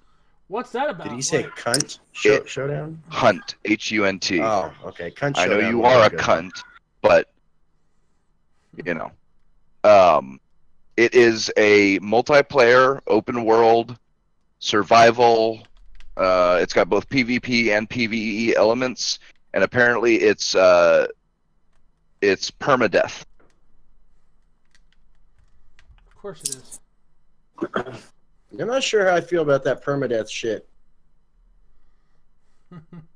So it looks. I mean, it looks amazing. Graphics just look fucking awesome, and there's all, you know, they're showing all sorts of weapons, and I don't know how much it's gonna go into, like, say the more Minecraft, like, crafting and you know, chopping down trees or whatever like that, but it looks like it's gonna be a good, you know, survival multiplayer game with both, you know, PvE and PvP elements. So I think it'll if it's with the permadeath thing, they might do it where you have to flag yourself PvP or go into a PvP area, so you can do all PvE to build your character up and not have to worry about dying to some asshole. But I don't know for sure. You know, it's still closed alpha. So, but yeah. So if anybody wants to sign up for it, huntshowdown.com.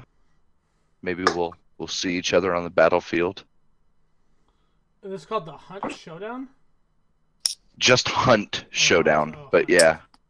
Okay, cunt showdown. Yeah, I'm not sure I want to Google that. Is this a permadeath, so you don't get to play it again after that, or?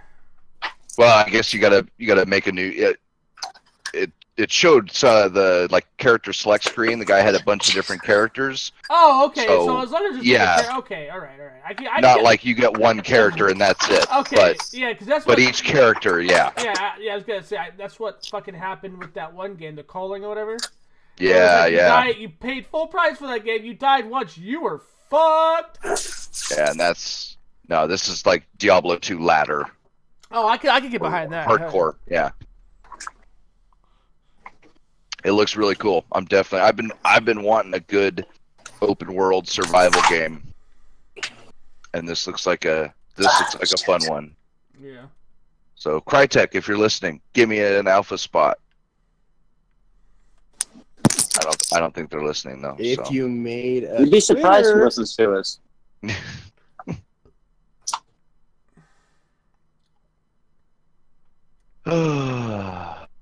chapter. You could always make a Twitter though and get a hold of Crytek fairly easy. Or email them. But they do respond to you on Twitter. Like almost all these guys do.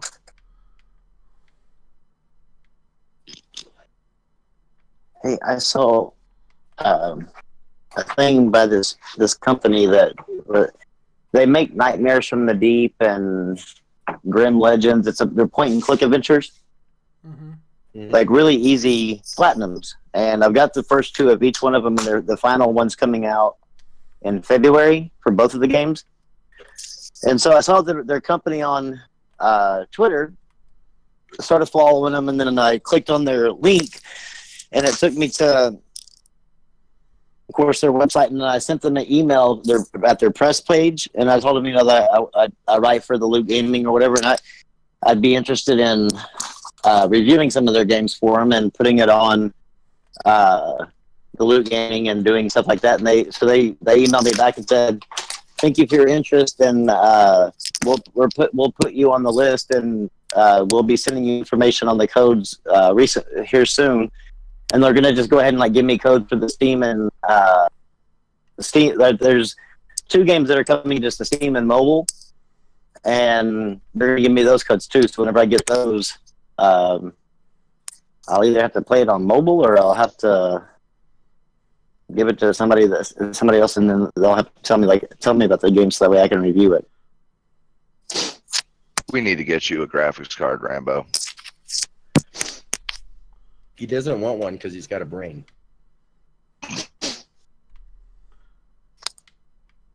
It's that PlayStation Master Race, man. I'm just kidding.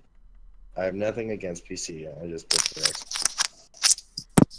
Yeah, calling all audience if anybody's got an extra card, because prices are ludicrous right now. I didn't think it would happen with my card because it's a liquid, and that just doesn't seem like a good match for miners. But Vegas 64 liquids are going for like $2,500 right now. Damn. Yeah.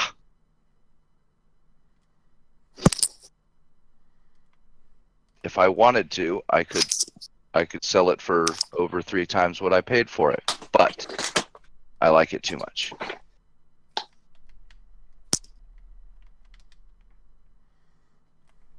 Yeah, I don't know if that's going to happen anytime soon, Shadowkin. That's a big problem with supply and demand right now.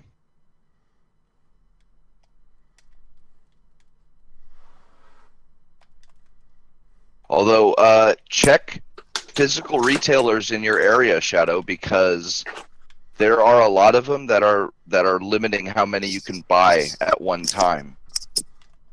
So if you just get the day that they get a restock in, and nobody can walk in and buy 40 cards or whatever.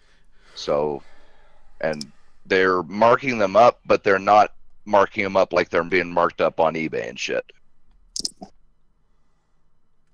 If you do get a capture card and you go with it, get a good capture card. Get a really good one. Don't get a shitty one because of budget. Yes.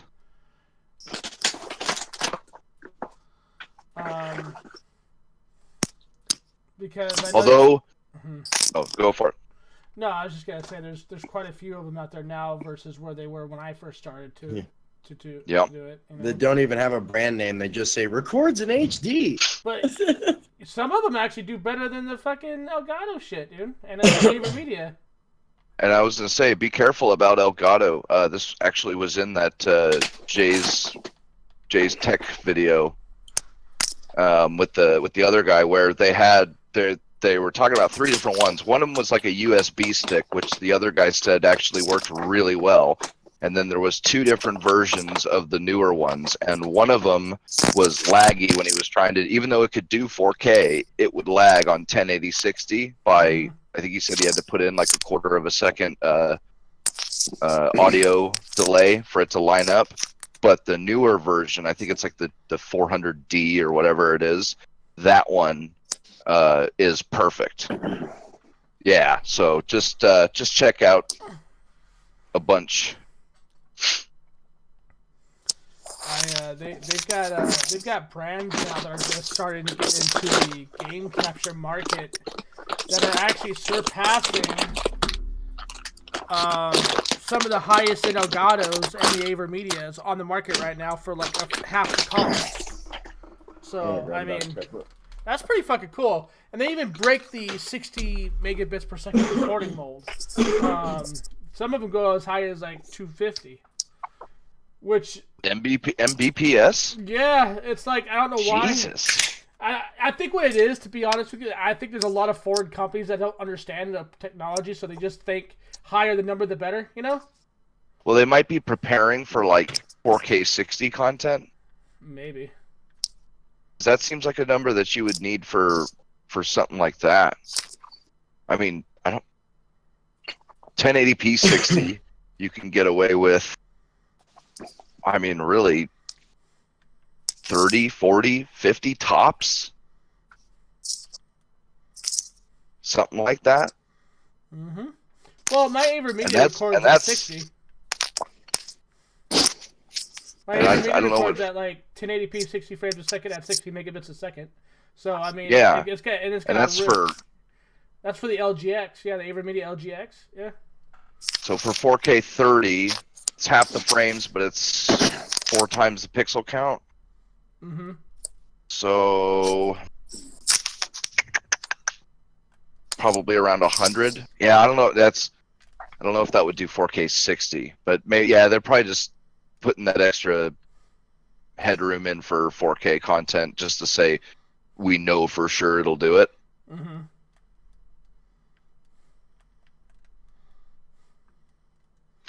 Huffington Post is getting rid of their what is it? Their contributors section. Because most of their contributors are fucking SJWs. Well, they're putting out too much fake news, basically, and they're launching 2 new sections: opinion and personal. Oh, thank goodness. So all of the stuff that used to be in their external contributors section will now be either opinion or personal. You know I just thought that was kind of hilarious. You know what though? Like, have you ever noticed though? Like, we've kind of needed something like that because as technology moves forward, so does our population and the way we look at things. A lot of situations should have taken place already when it comes in terms of stuff like that. I mean, look at all these news organizations that are literally hemorrhaging money because they allowed their personal opinions to be reported as actual fact. I mean, that is some bullshit, dude. Like, we should have already had something like this to begin with when we saw the boom of the internet and the communities around it. Like I said in Titan Falls cast, shut up. There's too much common sense. I don't know what to do with it all. Not wrong.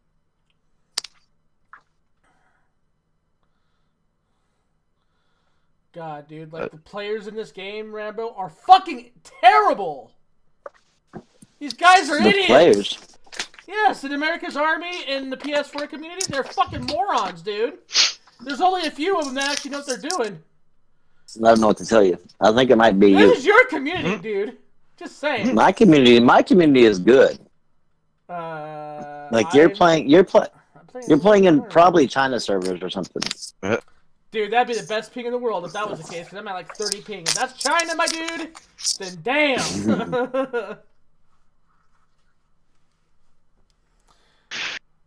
I don't get my news at all. You know what's funny is all of my news literally comes from these guys. I don't look up anything. I don't go look for anything. I don't fucking search for anything because I know I'll be disappointed and I know I'll get pissed at the world. I'll go into a depression because of stupidity. I say fuck it. I'm like, hey, Rambo, you guys, what do you guys got for me today? That's a hell of a spiral. Yeah, pretty much. That escalated quick. Well, think about it. Like, you get the news nowadays, man, and it's like fucking. You got personal opinion after personal opinion after personal opinion, and then you see like clippets, news satire, yeah, that too, clippets from like that day's broadcast being shared all over fucking Facebook, being taken out of context. So I'm like, you know what? Fuck all that, Pete.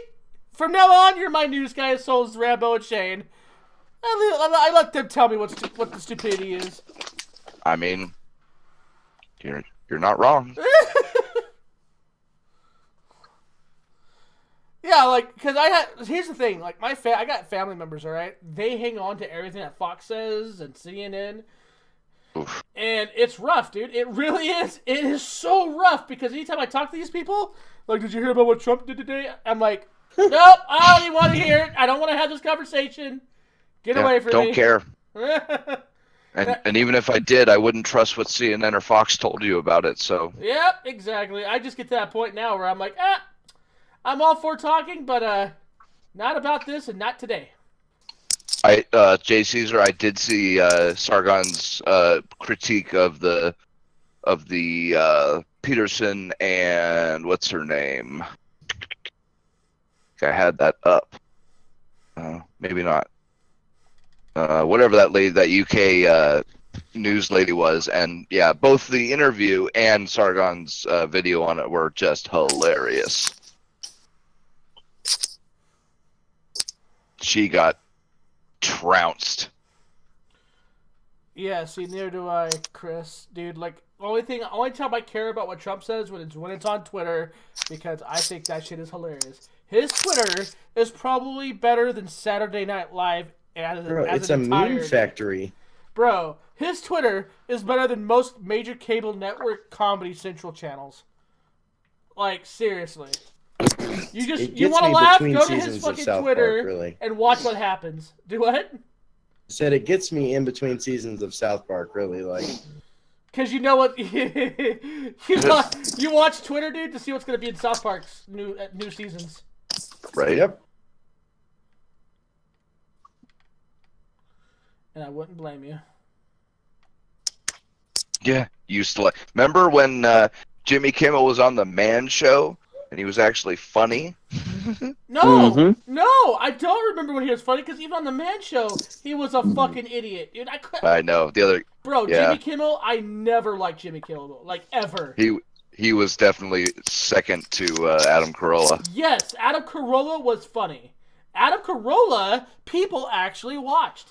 And you know what's funny? But at funny? least he wasn't such a douchebag, though. Right? He wasn't crying about fucking everything. No, he wasn't. He actually, when people bashed him, he bashed back. Jimmy Kimmel? He tried to be edgy. Yeah, Jimmy Kimmel, on the other hand, he's a little fucking bitch, dude. I can't stand that motherfucker. That guy's an idiot. Yeah. Oh, you guys on the internet. Hmm? I mean, that's pretty much what Jimmy Kimmel is nowadays. Like, I don't know if you guys have seen his internet post shit, like on social media. Like, he literally whines when people call him out. Like, seriously. Like, yeah. You guys remember the Man Show debacle, right? When he was talking about sexual harassment and how women shouldn't be sexually harassed, and then somebody posted his Man Show clip. Yeah. Like, you know how many people he blocked over that? Like, the guy's a fucking idiot, dude.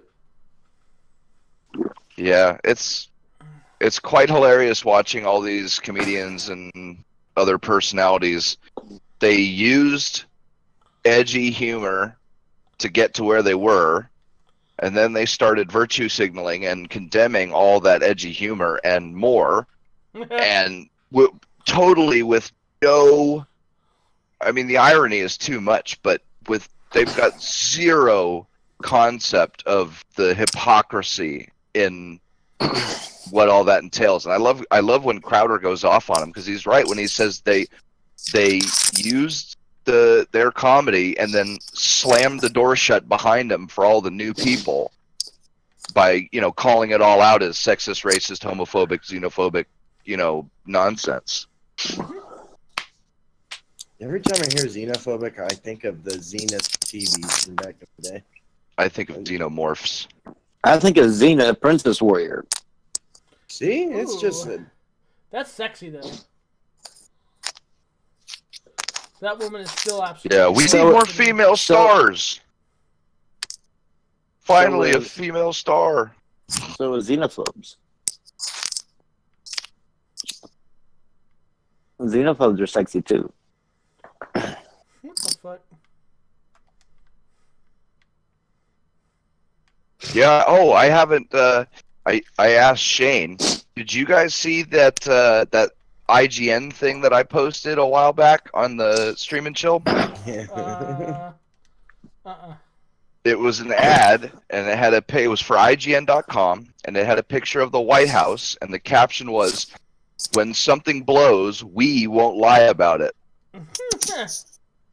Remember when IGN was edgy? Pepperidge Farm remembers. Long, long ago.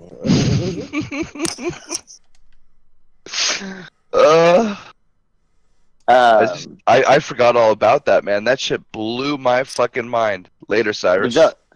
Did y'all hear about see Philip DeFranco's new video where that girl from University of Alabama?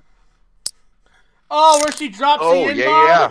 Yeah, like fucking crazy. And then she's like, "You don't take away my sorority, bitches." And and then all of a sudden, like I guess she thought she was gonna be good, and nope, the sorority's like, "Yeah, get out of here." And then the college was like, "Yeah, you get out of here too."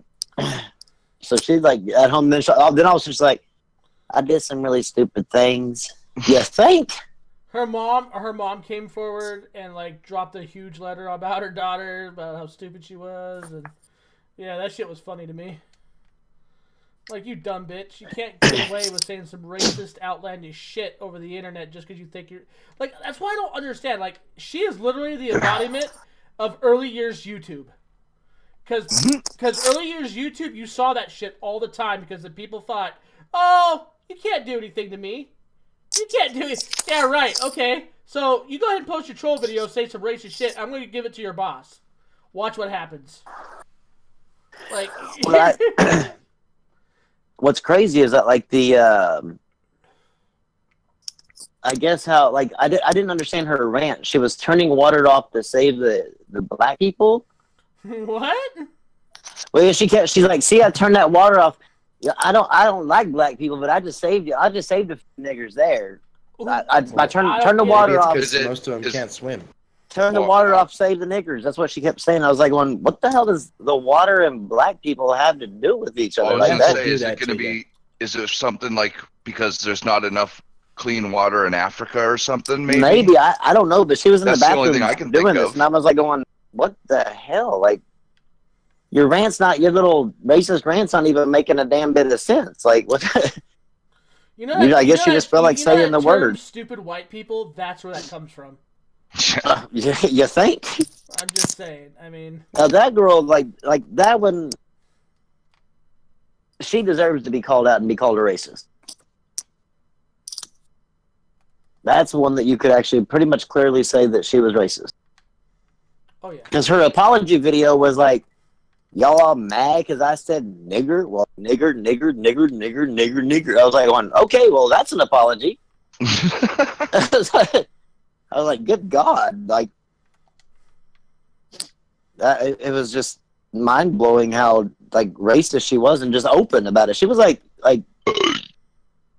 she was so confident in it. She was just like, "Yeah, like you're just a nigger." I was like, "One damn, like you're gonna get your ass kicked. Like you're going to school in Alabama. Like that's not really the brightest place to be fucking running your mouth like that." Some people. Yeah. God, people are. Did you guys hear about the professor at George Washington University?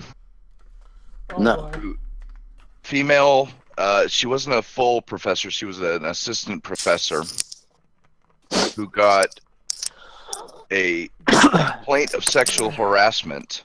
Apparently, she was, well, there was a whole bunch of accusations, but the big ones that they could verify with text messages and stuff was that she was texting students with like crude sexual jokes Ooh, and innuendo and shit like that. sounds like my type of teacher. So the guy complained, and Pussy. she got fired. But oh man, the hilarious part of the article right here. Woytowicz, Woytowicz. Man, what a hell of a name. but suggests that school authorities inferred improprieties where there were none, that they took the complaint at face value immediately and then went fishing for evidence to support it, that they never gave Wojciech a chance to properly defend herself, that they made too much of ribald humor, that they were motivated by Victorian or fundamentalist views of women, and that they imposed a sexist standard on Wojciech that was not applied to male professors. Oh my God. The fuck, you couldn't make somebody up this stupid, man. I don't know. I mean, Now the shit you make up comes true, so. How many stories have we heard about sillier nonsense like this getting some guy in trouble? I mean, what was it just the other day? That dude in the plane got thrown out and banned from American Airlines because he tapped a hostess on the shoulder to get her attention because she was apparently he had called out to her a bunch of times and she didn't pay any attention to him. Sir, they're flight attendants, not hostesses. Whatever. I don't give a fuck. Don't give a fuck. And that's why you don't fly. Why would I fly? I have no reason to fly. 'Cause you But, yeah, man, fly I mean- like an eagle into the sea. You don't want to fly like an eagle so your eagles could carry me. She literally goes into all the arguments that men's rights advocates and anti-feminists and anti-SJWs, like every single one of them that they've been saying for the last like 5 years about this Title IX nonsense. She goes through every single one of them and saying how unfair it is and blah blah. Oh man, it's just, ugh. So wait, she became an anti-feminist? Well, I mean, she was definitely saying everything that the anti-feminists say. She was That's just pissed that funny. it was finally happening to her. Now, I got a question. Is this teacher hot? I don't know. There's no picture. Damn it! Yeah, I'll see if I can find a. Because the Catherine hottest Wojcicki. situation is still the Louisiana situation. Those two blondes were fucking hot, man. Oh God. Oh God. Well, I just want to know, like, why whenever I was going to school, I never had these teachers. I know, man! Teachers were fat and ugly when I was Yeah, No, they no, were sir. old. No, They no, were no, old. don't be, sir. I'm posting it in general. Please be careful what you wish for. But no, I mean, like, when I went to school, I had nothing but, like, old people. You're obviously not. Yep. That's You're- that's a teacher from when I went to school, right there. Yeah. Yeah, that's like whenever I went to school. Yep, right there. You didn't even Perfect. think But they not the had one fucking sleeping, the one reproductive sleeping with organs. their students. Nah, like I never got that. Oh, those are like, that's a classy hooker. I mean, Did you put it in general chat or? Oh, I put it in man. general. Yeah. Wait, yeah. she's Yeah, the man. one that was doing the sexual She- humor. She's the one.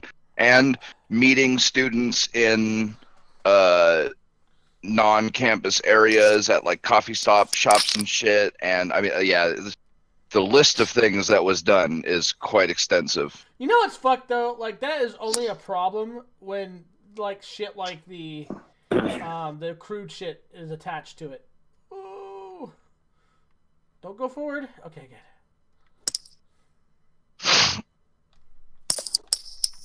Oh, Chris said he slept with his technology teacher to graduate. So now we need to Picture it include didn't happen, bruh. we need to include that on the Me Too movement, so that way we can name and shame his technology teacher. Is she hot though? Like Chris? Yeah, bro, if she's is hot, she then hot? if she's hot, then like we won't shame her.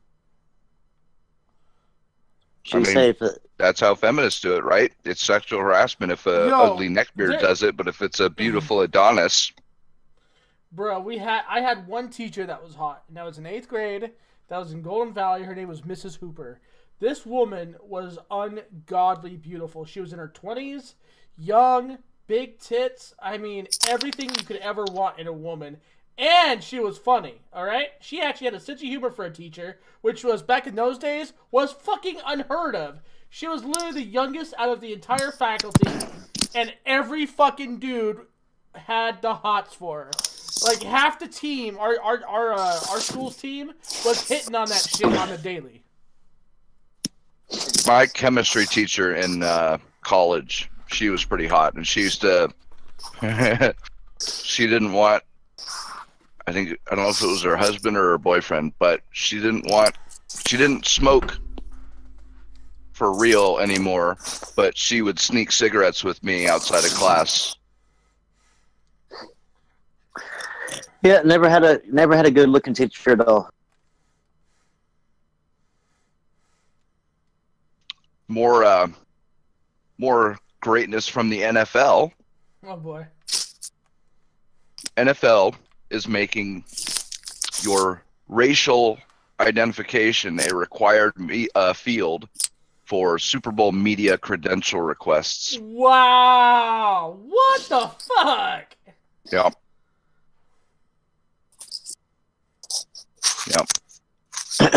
They're saying it's so the FBI can perform security checks. Uh-huh.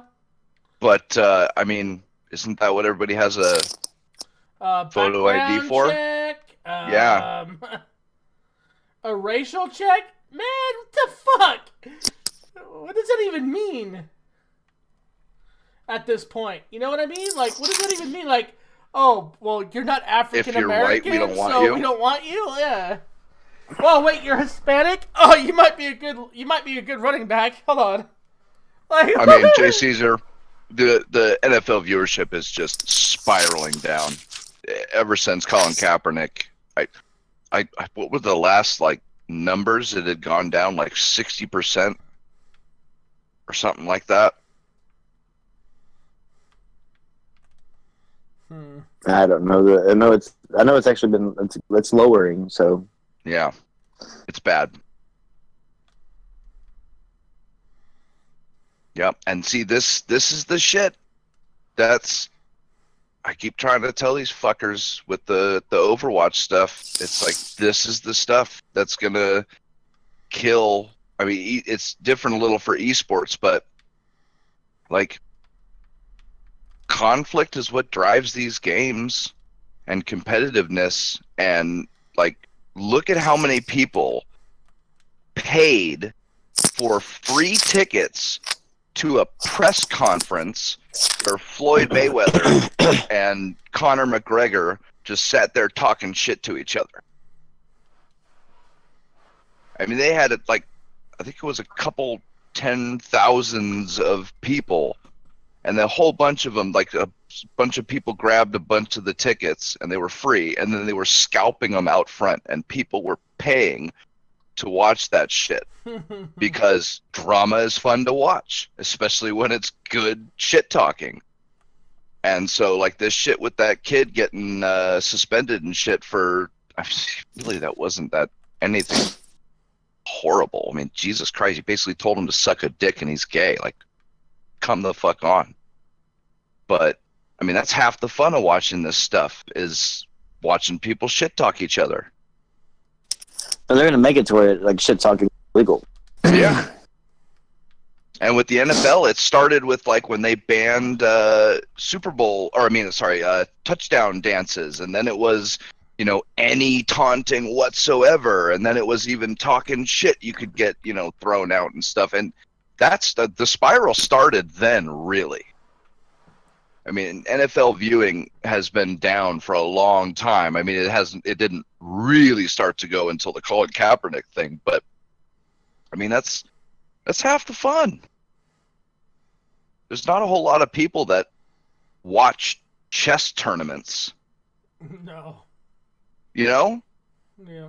Even the Grandmaster stuff. It's just, even if you like chess, it's just kind of not that fun to watch. It's just two guys, calmly moving pieces around. Smacking their timer.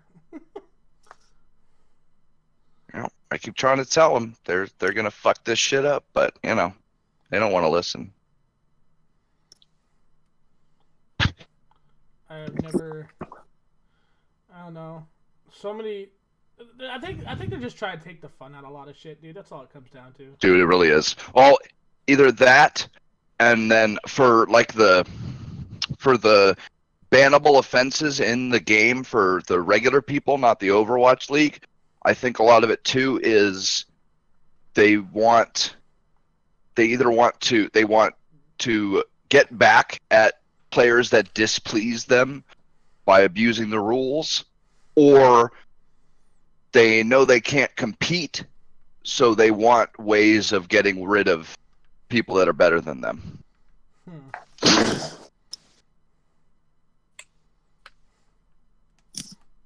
But I mean, either way, they're going down the same exact path as League of Legends.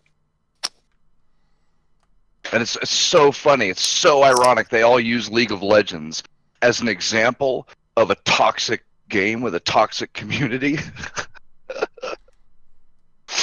And it's like,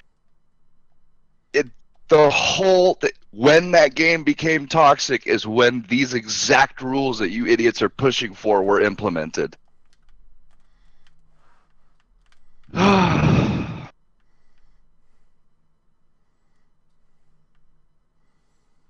think What are it's you gonna funny that do? League of Legends, of all places, are always being used as an example, right? Like, I don't understand why League is the only one. Like, whatever. I mean, you can literally compare League of Legends to Dota 2. And I'm not giving a free pass to Dota 2, because there are, this is the thing. Like, you can't ever get rid of these toxic players. Not all of them. And the more rules you create like this, the more rules that there are for the really toxic people to abuse. I mean, I was just in that game the other day on Overwatch. I was doing the test, and somebody joined. We had lost a player. Somebody else joined, and we had like all DPS and one tank or something, and they picked another DPS, and so the person just said, "Pick a healer, bitch." And without missing a beat, the person said, "What was that?" And then the dude was like, "Oh, just kidding, just kidding." Like, that is exactly what is now happening, dude. Perfect fucking microcosm for this shit. Yeah.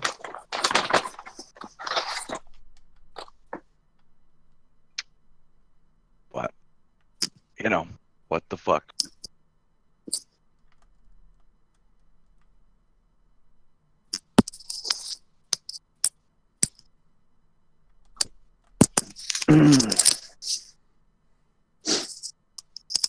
Is Shane there?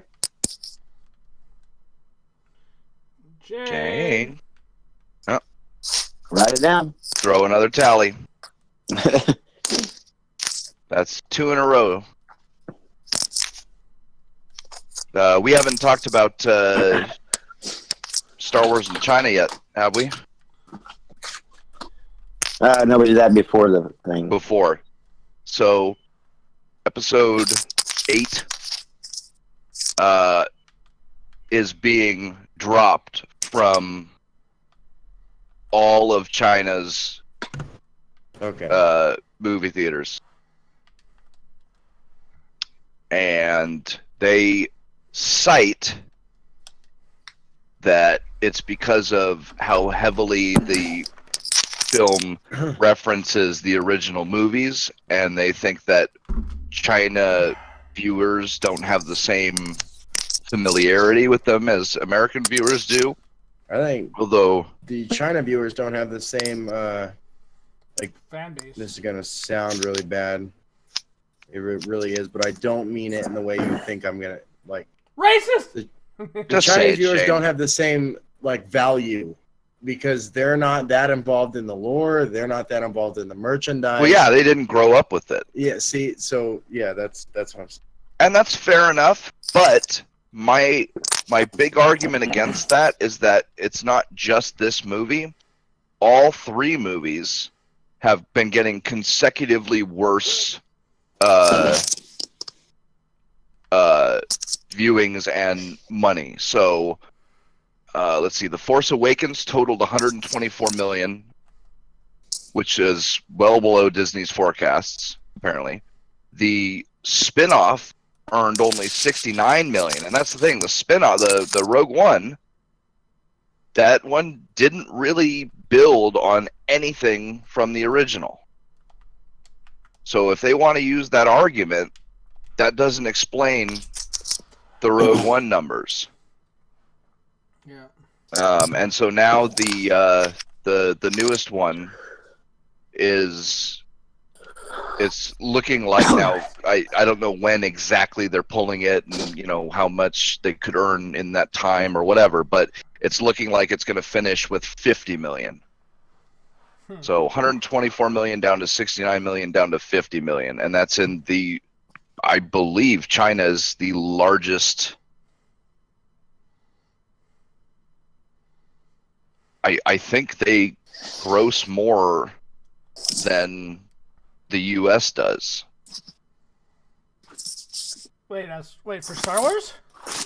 No, just for no, maybe not every movie, but I do believe they have lots of movies, American Hollywood movies they take over there, where that movie will gross higher in China than it does in the U.S. Come on, they're like how many more of the civilization than we are? They're like the biggest billions nation of in them. the world, yeah. Yeah. So I mean that's If it's an American movie with Jackie Chan in it, they're all Dude, over I could that take shit. a picture taking a shit and post it on WeChat over there, and it will get over 1 million likes. Like, I mean, that's how dense it is. It's ridiculous. Oh, look at Fat Man go poo poo. Right? so I guess the debut was 28.7 million, which was pretty disappointing as it is, but it dropped in week 2. It dropped 92% to just 2.4 million. That's a big drop. 92% drop in 1 week. And that's opening week to second week. That's not even like Wait, week that 4. was Star Wars or yeah. whatever? That was the last Jedi, the newest Star Wars. And that's why they're pulling it.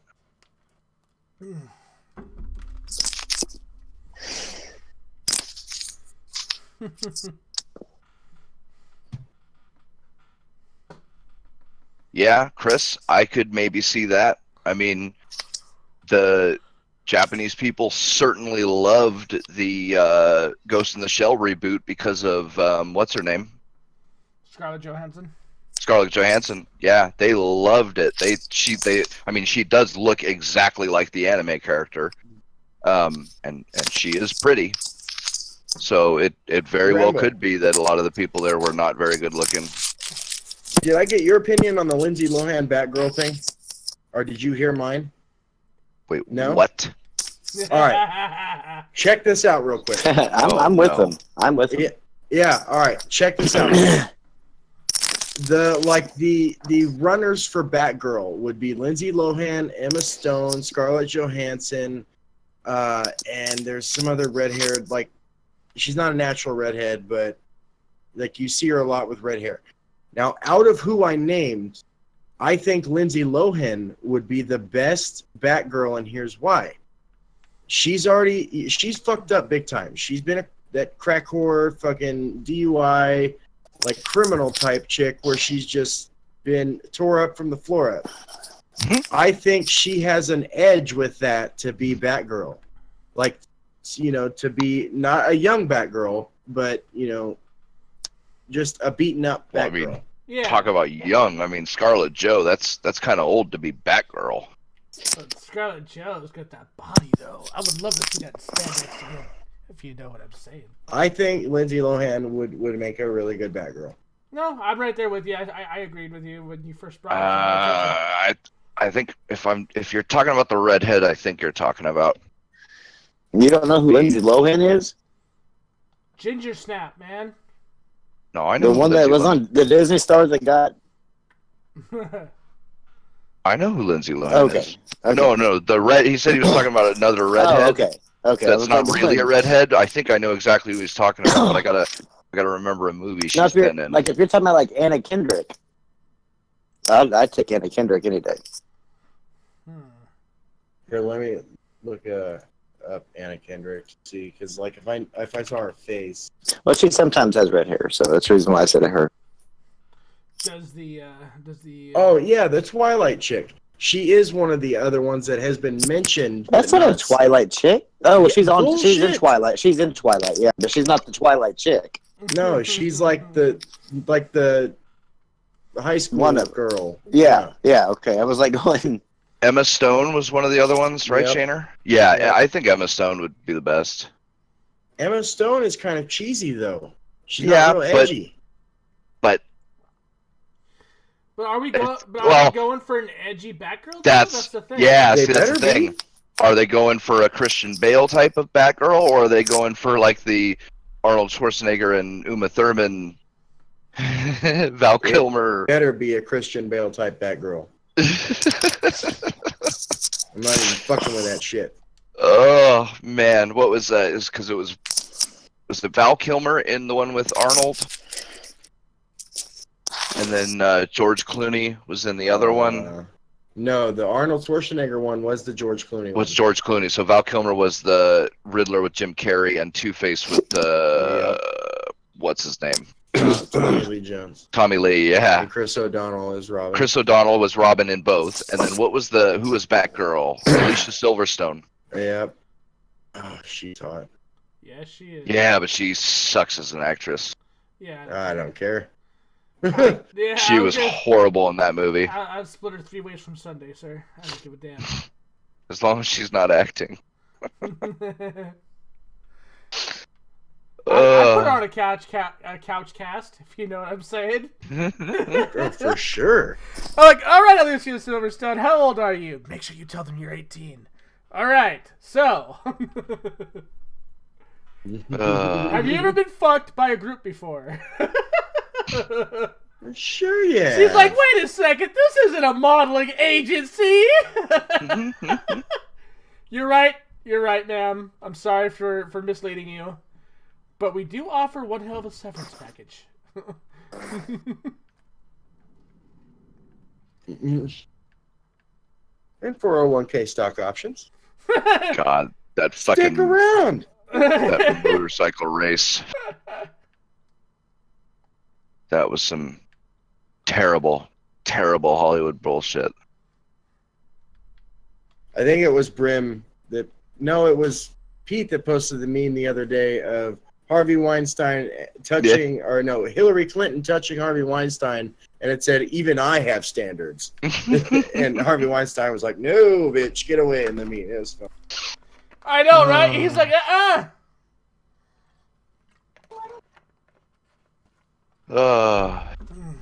Yep. Yeah, Emma Stone in Zombieland was really good. Of course, so was, oh man, who was the dude? In Zombieland? Yeah, the older guy Jesse with Eisenberg and no, the cowboy hat. He's the same guy from White Man Can't Jump. Woody Yes. Harrelson. Woody Harrelson. Yeah, Woody, man, in that movie. That was great. are you guys looking forward to the next Aliens movie? Next what? The next Aliens movie? I guess it's Awakening, I guess. Is Oh. coming out. I just hope they don't fuck it up. Dude, they've been pretty accurate with it. I don't know, like, I've actually kept up somewhat with the comics, but, like, I've even learned a few more things because of the YouTube commentary community behind it. And holy shit, dude, like, I'm pretty hyped. Pretty hyped. I don't know, man. The first one I liked. I actually liked Covenant. Or no, not Covenant. Shit. What was that? What was the first of the new ones? Was it Covenant? No, Covenant was the second one. The fuck was the first one? Alien.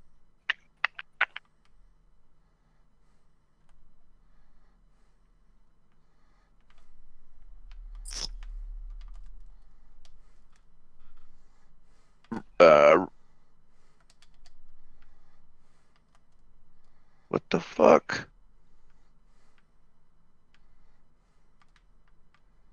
Prometheus. There we go. Wasn't Alien, it was just I'm Prometheus. actually looking forward to a new Alien game, and it better be good. I know. Prometheus. I heard Prometheus was really good. A lot. I loved it. Yeah. I thought it was That's great. actually supposed to be the precursor to how all this began. Yeah. And Which I fucking was the actually- cast was great, Yeah. and the story was interesting, and man, the scene.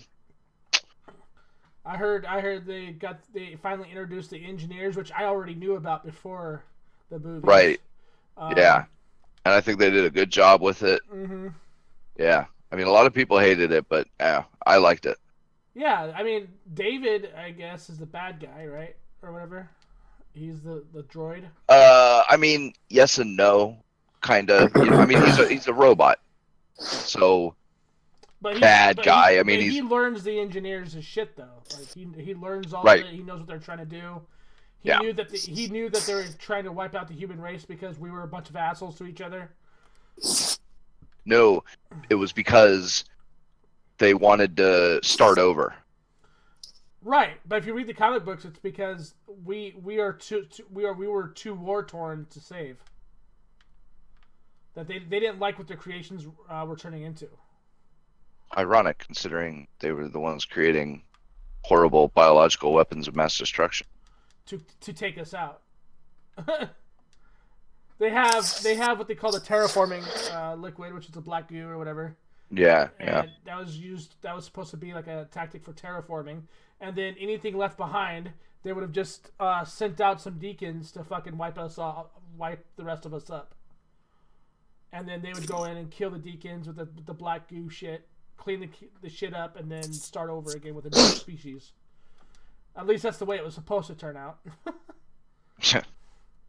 Who would've- Yeah, Chris, I'd actually prefer an Alien versus Predator game to another Alien Isolation or another game close to Alien Isolation.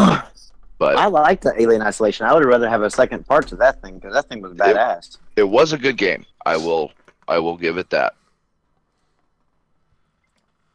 You know, I loved the last Alien vs. Predator game that came out. The community, I liked it too. dude, the community fucking Dude. ruined that shit, dude.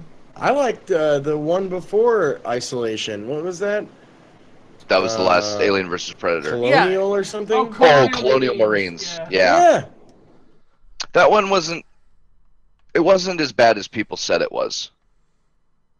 Dude, they said Isolation was bad. There was a lot of people that were like, "Oh, Isolation Well, garbage." The Isolation, it was more 50-50, though. There was lots of people that really loved it, and there was lots of people that really hated it, which, I mean, I guess I can understand because it is like a real survival horror. You know, it's not a shooter, and that's kind of what the games have always been about. But, yeah, I don't know. Colonial Marines, it wasn't great, but I don't think it was nearly as bad as most of the people said it was. And then, yeah, I'm with you, Bram. Like, the top, in my opinion, will always be AVP2. Yeah, me too. I still but have yeah, it, actually. I do too. But I did like the third one. I thought it was a good game. I thought they did a lot of good things with it. Bro, I mained Predator, dude. I always mained my Predators. Like, I never, like, the only time I deviated from Predators was when I got into a PC server where motherfuckers were like, "Oh, you guys, if you're xenomorphs, you can't wall run." I'm like, what, bitch? Like, Right. Excuse me? So, like, I would be Predator, and then they were like, "Oh, no discs." I'm like, what? That's the whole reason why that game died on PC, was because they literally killed their own fucking games. So you Yeah. have like 30 servers all dedicated to no wall running, no discs, no spears. You can only transport 2 or 3 times to each area. I'm like, dude, like, you guys are fucking morons now. Like, I'm done. Like, I couldn't play it anymore after that. To be fair, it wasn't, especially, like, 2 was really well balanced. Yeah, 2 For was the- really for well the most balanced. part. Yeah, no, it For was. the most part. Dude, Yeah. you know, like, people used the to bitch third about- one wasn't balanced all that great. Bro, the second game, like, everybody hated using Marines. Dude, once you figured out how to kick a predator or an alien while it's down and you break its fucking jaw, dude, it was over with. As soon as you pistol whip that bitch, you were good. And when people figured that out, man, people were wrecking with humans. The next thing you know, people were like, oh man, humans are too OP. I'm like, no, they're not. Like, you just suck as a xenomorph or you suck as a fucking predator. Right. Because I remember being a xenomorph, dude. Those guys were fun as fuck to play. Just They were. Creeping in, fucking skull crushing. Dude, my favorite part about those games were the executions, Pete. You gotta remember that shit, man. Yeah. That was some of the juiciest fucking executions I had ever seen in a video game. Oh, they were fun, though. You could rip the spine off of your enemy. You can fucking put your fucking second or third mouth into the skull of your enemy. You could fucking, as a human, you could shove a grenade down its throat, or you could go up behind it and snap its neck. Look, I like the pause and shove it in the small of his back, and then just rip up, and the spine and the skull comes with it. Mm-hmm. Or then he just grabs him by the throat and just yanks. It was good, man. It was good. You know what, dude? If anything, just give me a definitive edition of that game, and I'll be good. Yeah. I'll be happy with that. Give me a definitive edition of that game, and I'll be fine. Because even the solo play, the campaign was really good. Yeah, it was, and the story in number 2 was fucking phenomenal. Mm-hmm. The way they tied all 3 of the storylines together and made, each one, like, part of the other ones and shit, it was really fucking cool. Oh, yeah. Yeah.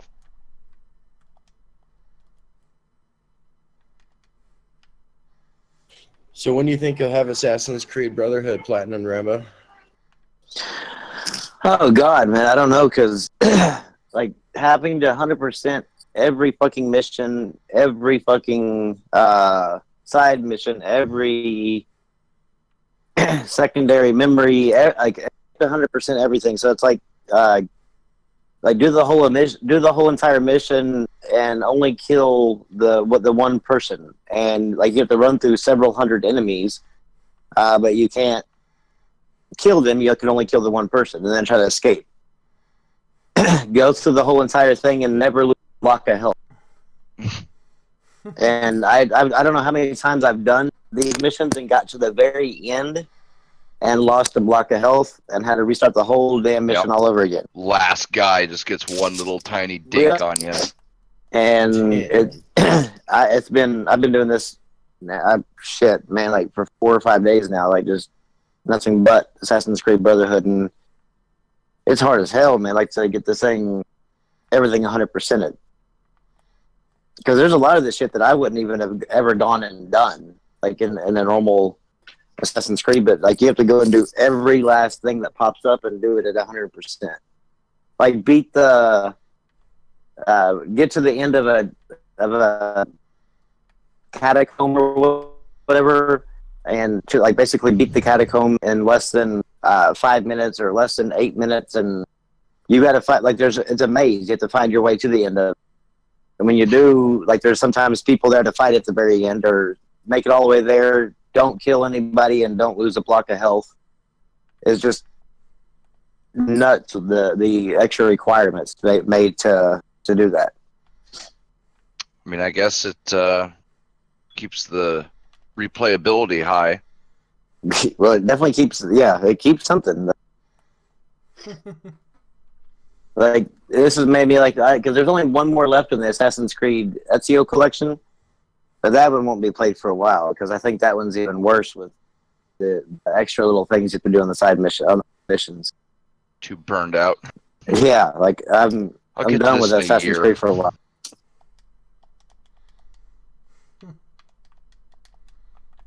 Assassin's Creed 2 wasn't bad because like it just collect all the feathers, do all the viewpoints, and I mean the worst part about it was simply just the fucking feathers. Like having to go and find all the feathers across the map, but this is fucking insane, man. But I can definitely see why a lot of people don't have the platinum or 100% on it because of the fact that all you have to. It's not really so hard. It's just like the dumbest mistake will cause you to start over, and then it's just the constant, like a long grind to get everything at 100%. Chris, you mean Assassin's Creed We Was Kangs? Kangs. You gotta say it like you mean it. Kangs and shit. See, Chris, I haven't even looked at Assassin's Creed Origins, like if it requires 100% synchronization on all the memories. But if it just requires, like, do the memories and then do all the, like, some of the side shit or whatever, but not 100% sync, then I won't have an issue with platinuming those. But shit, man, it's just so fucking long to 100% sync everything. Yeah, that's really, man, that's a, it's not like it's an impossible goal, but that's a damn high. It's a long goal. Yeah. And then especially for, I mean, it's like basically doing a Super Mario World level over and over and over and over again, trying not to get hit once. And they brought this one, and with this one, since it's the definitive edition or whatever, all the DLC trophies are included, and 100% on those to get the platinum. Apparently, Chris says you do not have to do the memories or 100% sync. Oh, sweet. So maybe they learned from the last one. It's like that. This one just, God. Well, it was a little bit easier on this, like on PS3, because you didn't have the DLC trophies. Like you have to do, like the DLC was Da Vinci, and like that was like his flying machine. Like you have to basically fly. You're not really flying. You're like floating, and you have to go towards the ground and shoot a fireball at the ground and like go back up in the air with heat or whatever. With the heat or smoke or whatever. And so you have like 4 little towers you have to blow up. You have to hit them all 4 of them twice each. And then while you're flying around, you can't get hit by the 4 to 6 towers with 4 or 5 people shooting at you too. So I mean, like it's fucking insane. I swear I get like 3 towers down, like 4 of those little posts that people are standing on shooting at you down, and then I'd go after my last shot on the last one, and some lucky bastard on that last tower would hit me, and I'd be like, son of a bitch. Like I did that in like 17 times, I think. I was like, so I could get through the first part so fucking fast at the end. I was like just flying at the end. Like just, all right, well, I know the damn paths and everything to take like by heart now. Did you actually do it though? Like Yeah, I'm on sequence 6 or 7, and there's only 9 sequences, and I still have like a lot of side mission crap to do, because I have to 100% and do every single mission for all 3 of the different factions, the courtesans, the thieves, and the mercenaries. Like they have all their own little missions, and you have to 100% those as well. Shit. Yeah. There's definitely a lot of fucking content whenever you're doing it this way.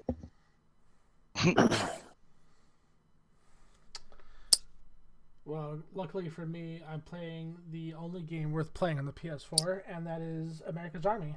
That's plenty of content. Well, I think you're wrong on that, but better than any PlayStation exclusive, bar none. Yeah, that ain't happening. God. Oh, did you see that? Did you see this? I forgot what the website was called, but they did GRG podcast, I think, and they did a video talking about his PlayStation shit really selling that well, and we come to find out that that these people actually are on Mooch's podcast. So the title of the video and the analytic look at it definitely makes you realize why they did it, because they're with Mooch. But they were like, well, the PlayStation released their official numbers, and they've sold 653 million copies of software and only 73 million things. But that's actually only like 9 games per PS4 sold, And then if you break that down, it's been out for 4 years. If you break that down, that's only 2 games per console sold per year. And I was like, so you're saying like they're having a hard time selling software? Like, because if you break down the PlayStation 2, that actually has it set records for the highest selling console and the highest selling software for any console. And if you break those numbers down, it only comes to 1 game per console per year. And if you look at the 360, the entire life cycle of the 360, like, remember, it sold 80 million consoles. That was Microsoft's numbers in 2013. And it had an 8.1 attach rate. But if you do the math, it actually turns out to like 648 million units of software sold. And PlayStation in 4 years have sold 643 million. So 5 million behind the Xbox 360 and half the time and even less consoles sold. So if you broke it down on that, it only sold less than 1 game per console per year. And it's like, if PlayStation 4 is actually having trouble, then what did that say about the Xbox 360? Like, that, it was like non-existent. Like, it didn't even exist. But you could argue that PlayStation 4 is actually the best console out of all of them, because of the fact that it has a higher software selling and a higher attach rate than even the best-selling console of all time did. But they were trying to like make it look like that Xbox One actually has the better numbers, because they said, well, like, first of all, they said that all we know about Horizon Zero Dawn is that it sold 3.4 million, in the first month. But I would say, now mind you, this thing has been on the Horizon Zero Dawn has been on the top 10 selling list each week, so almost all of last year. Whether it be number 1 all the way to number 10, it's been on that top selling list. And they're like, well, we can easily put that at around 4 million. And I'm like, really? You think that, like, 3.4 million sold the first month, but it being on the top, out of the top 10 sellers almost all year long, and you think it only sold 600,000 copies out of all those weeks? But they went to Xbox, and they say, well, yeah, but, like, look at Halo 5. Like, we know it sold 5 million a month, so that's probably around like 8 million now. And I'm like, wow, like, how'd you like jump, like, all of a sudden jump those numbers up? Like, it hasn't even appeared on the fucking top 10 list one time. And they said, and we know Gears 4 did really well. It had, like, at one time, like, 6 million players. I'm like, fucker, players aren't sales. Like, they were trying to, like, look at real numbers and, like, real facts. I'm like, yeah, y'all are looking at your fanboy shit. It just irritates me when people go, like, if you're going to look at numbers don't lie. Don't feed into the numbers, because that's when you start lying. Like, do the numbers. They speak for themselves. Or don't do them if you can't. Yeah. If you can't actually know, if you don't actually know the numbers, don't try to put numbers in there. Just don't do it. Don't even mention it. Because that's like what Crap Gamer did. Like, numbers are just not your thing. Don't count. Yeah, they were like, Crap Gamer was like, well, we know it did 5 million the first 3 months, so it's got to be like at 15 million now. Like, what? Like, where the hell the extra 10 million just come from? You think if it hit 15 million, you don't think Microsoft or 343 would be bragging? Like, it just ain't happening. I don't know. I don't know why you want to stick with, like, because numbers are objective. Like, there's nothing subjective about numbers until you start being. Numbers are fact. Yeah. And so putting your subjective spin on numbers is, like, completely stupid. Like, the numbers would speak for them damn selves. Like, there's no other. There's no reason to try to make an objective fact subjective. But don't they do it all the time? They do, sadly. But I was kind of thinking that, they were breaking this down. They were actually going to be somewhat legitimate. But damn, like, no dice. No, I didn't even know who these people were. So I thought these people were actually, like, legitimate. And then as we're going through, and they, like, you know how Xbox puts out, like, we have 51 million Xbox Live subscribers. Well, they don't say gold subscribers. They just say Xbox Live because that covers 360, Xbox One, Windows Phone, and Windows PC. And they were trying to say that like the Xbox One itself has 51 gold subscribers. I'm like 51 million. I'm like, no, God, why add shit? Just know what the fuck you're talking about. Like that's all it. They're numbers. They're not that fucking hard. It just irritates me. I mean, because I'm a math person, I'm a numbers person, and I hate when people do that shit. Yeah, Chris, I saw his breakdown, and he was right on the breakdown, with the way he did it. But they should have just did it the way he did it, because he actually just dealt with numbers and facts. There was no feelings, no guessing, no nothing. It was just simply numbers. Then that's just so fucking irritating. Yeah. How dare you expect people to use facts? Don't you know it's just video games, bro? It's only YouTube. You shouldn't be taking this shit seriously. Shit. Why do you care what other grown men on the internet do? Just like Rambo? that one faggot who sat there and was telling us, me and Rambo, that it was only satire, but yet he fucking gets all emotional in his comment section, typing to us in like four paragraphs long about how funny he is.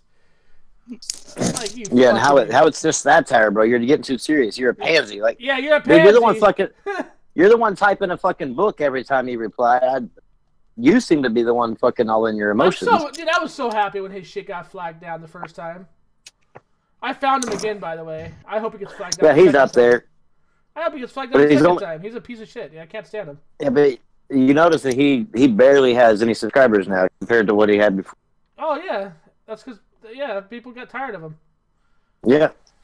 The dude fucking flagged one of my friends when he called him out in a video. He goes and flags his video. So much for satire. If you're gonna flag people's videos. And then he got salty because somebody flagged his videos. I'm like, when you start playing that game, man, you gotta be able to be willing to take it right back. Didn't your mother ever teach you like do unto others as you want done unto yourself? I don't flag anybody like that, man. There's so many people with that have talked about me or whatever like that. I ain't flagging them. I don't give a shit like what you say about me. There's no point to care, really. Not anymore. No. I know, right?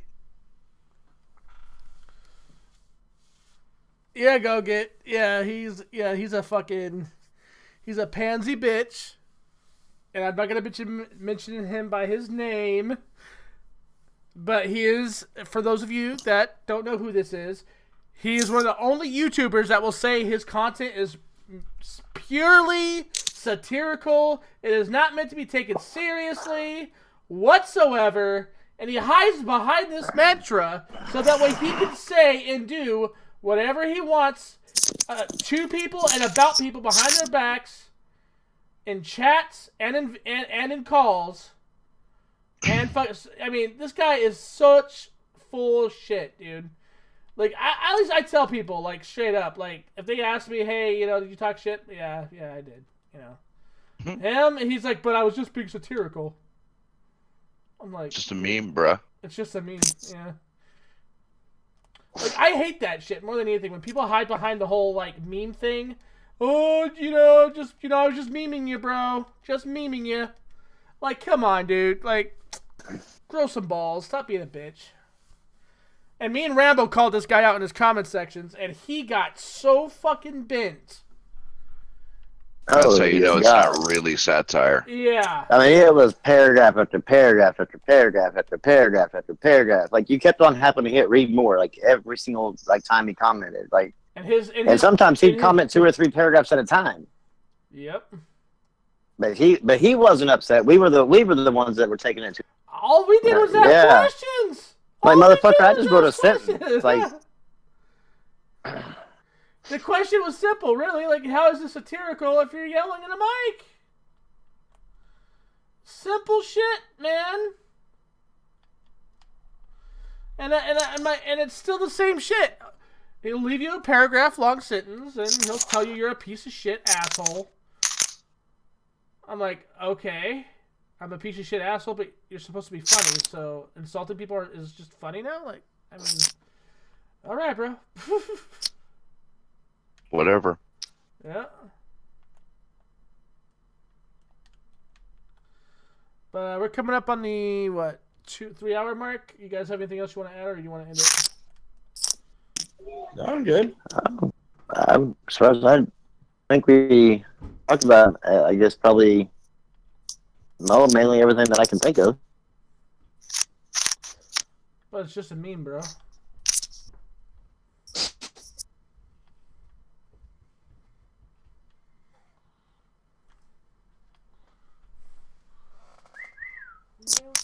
Hi, baby.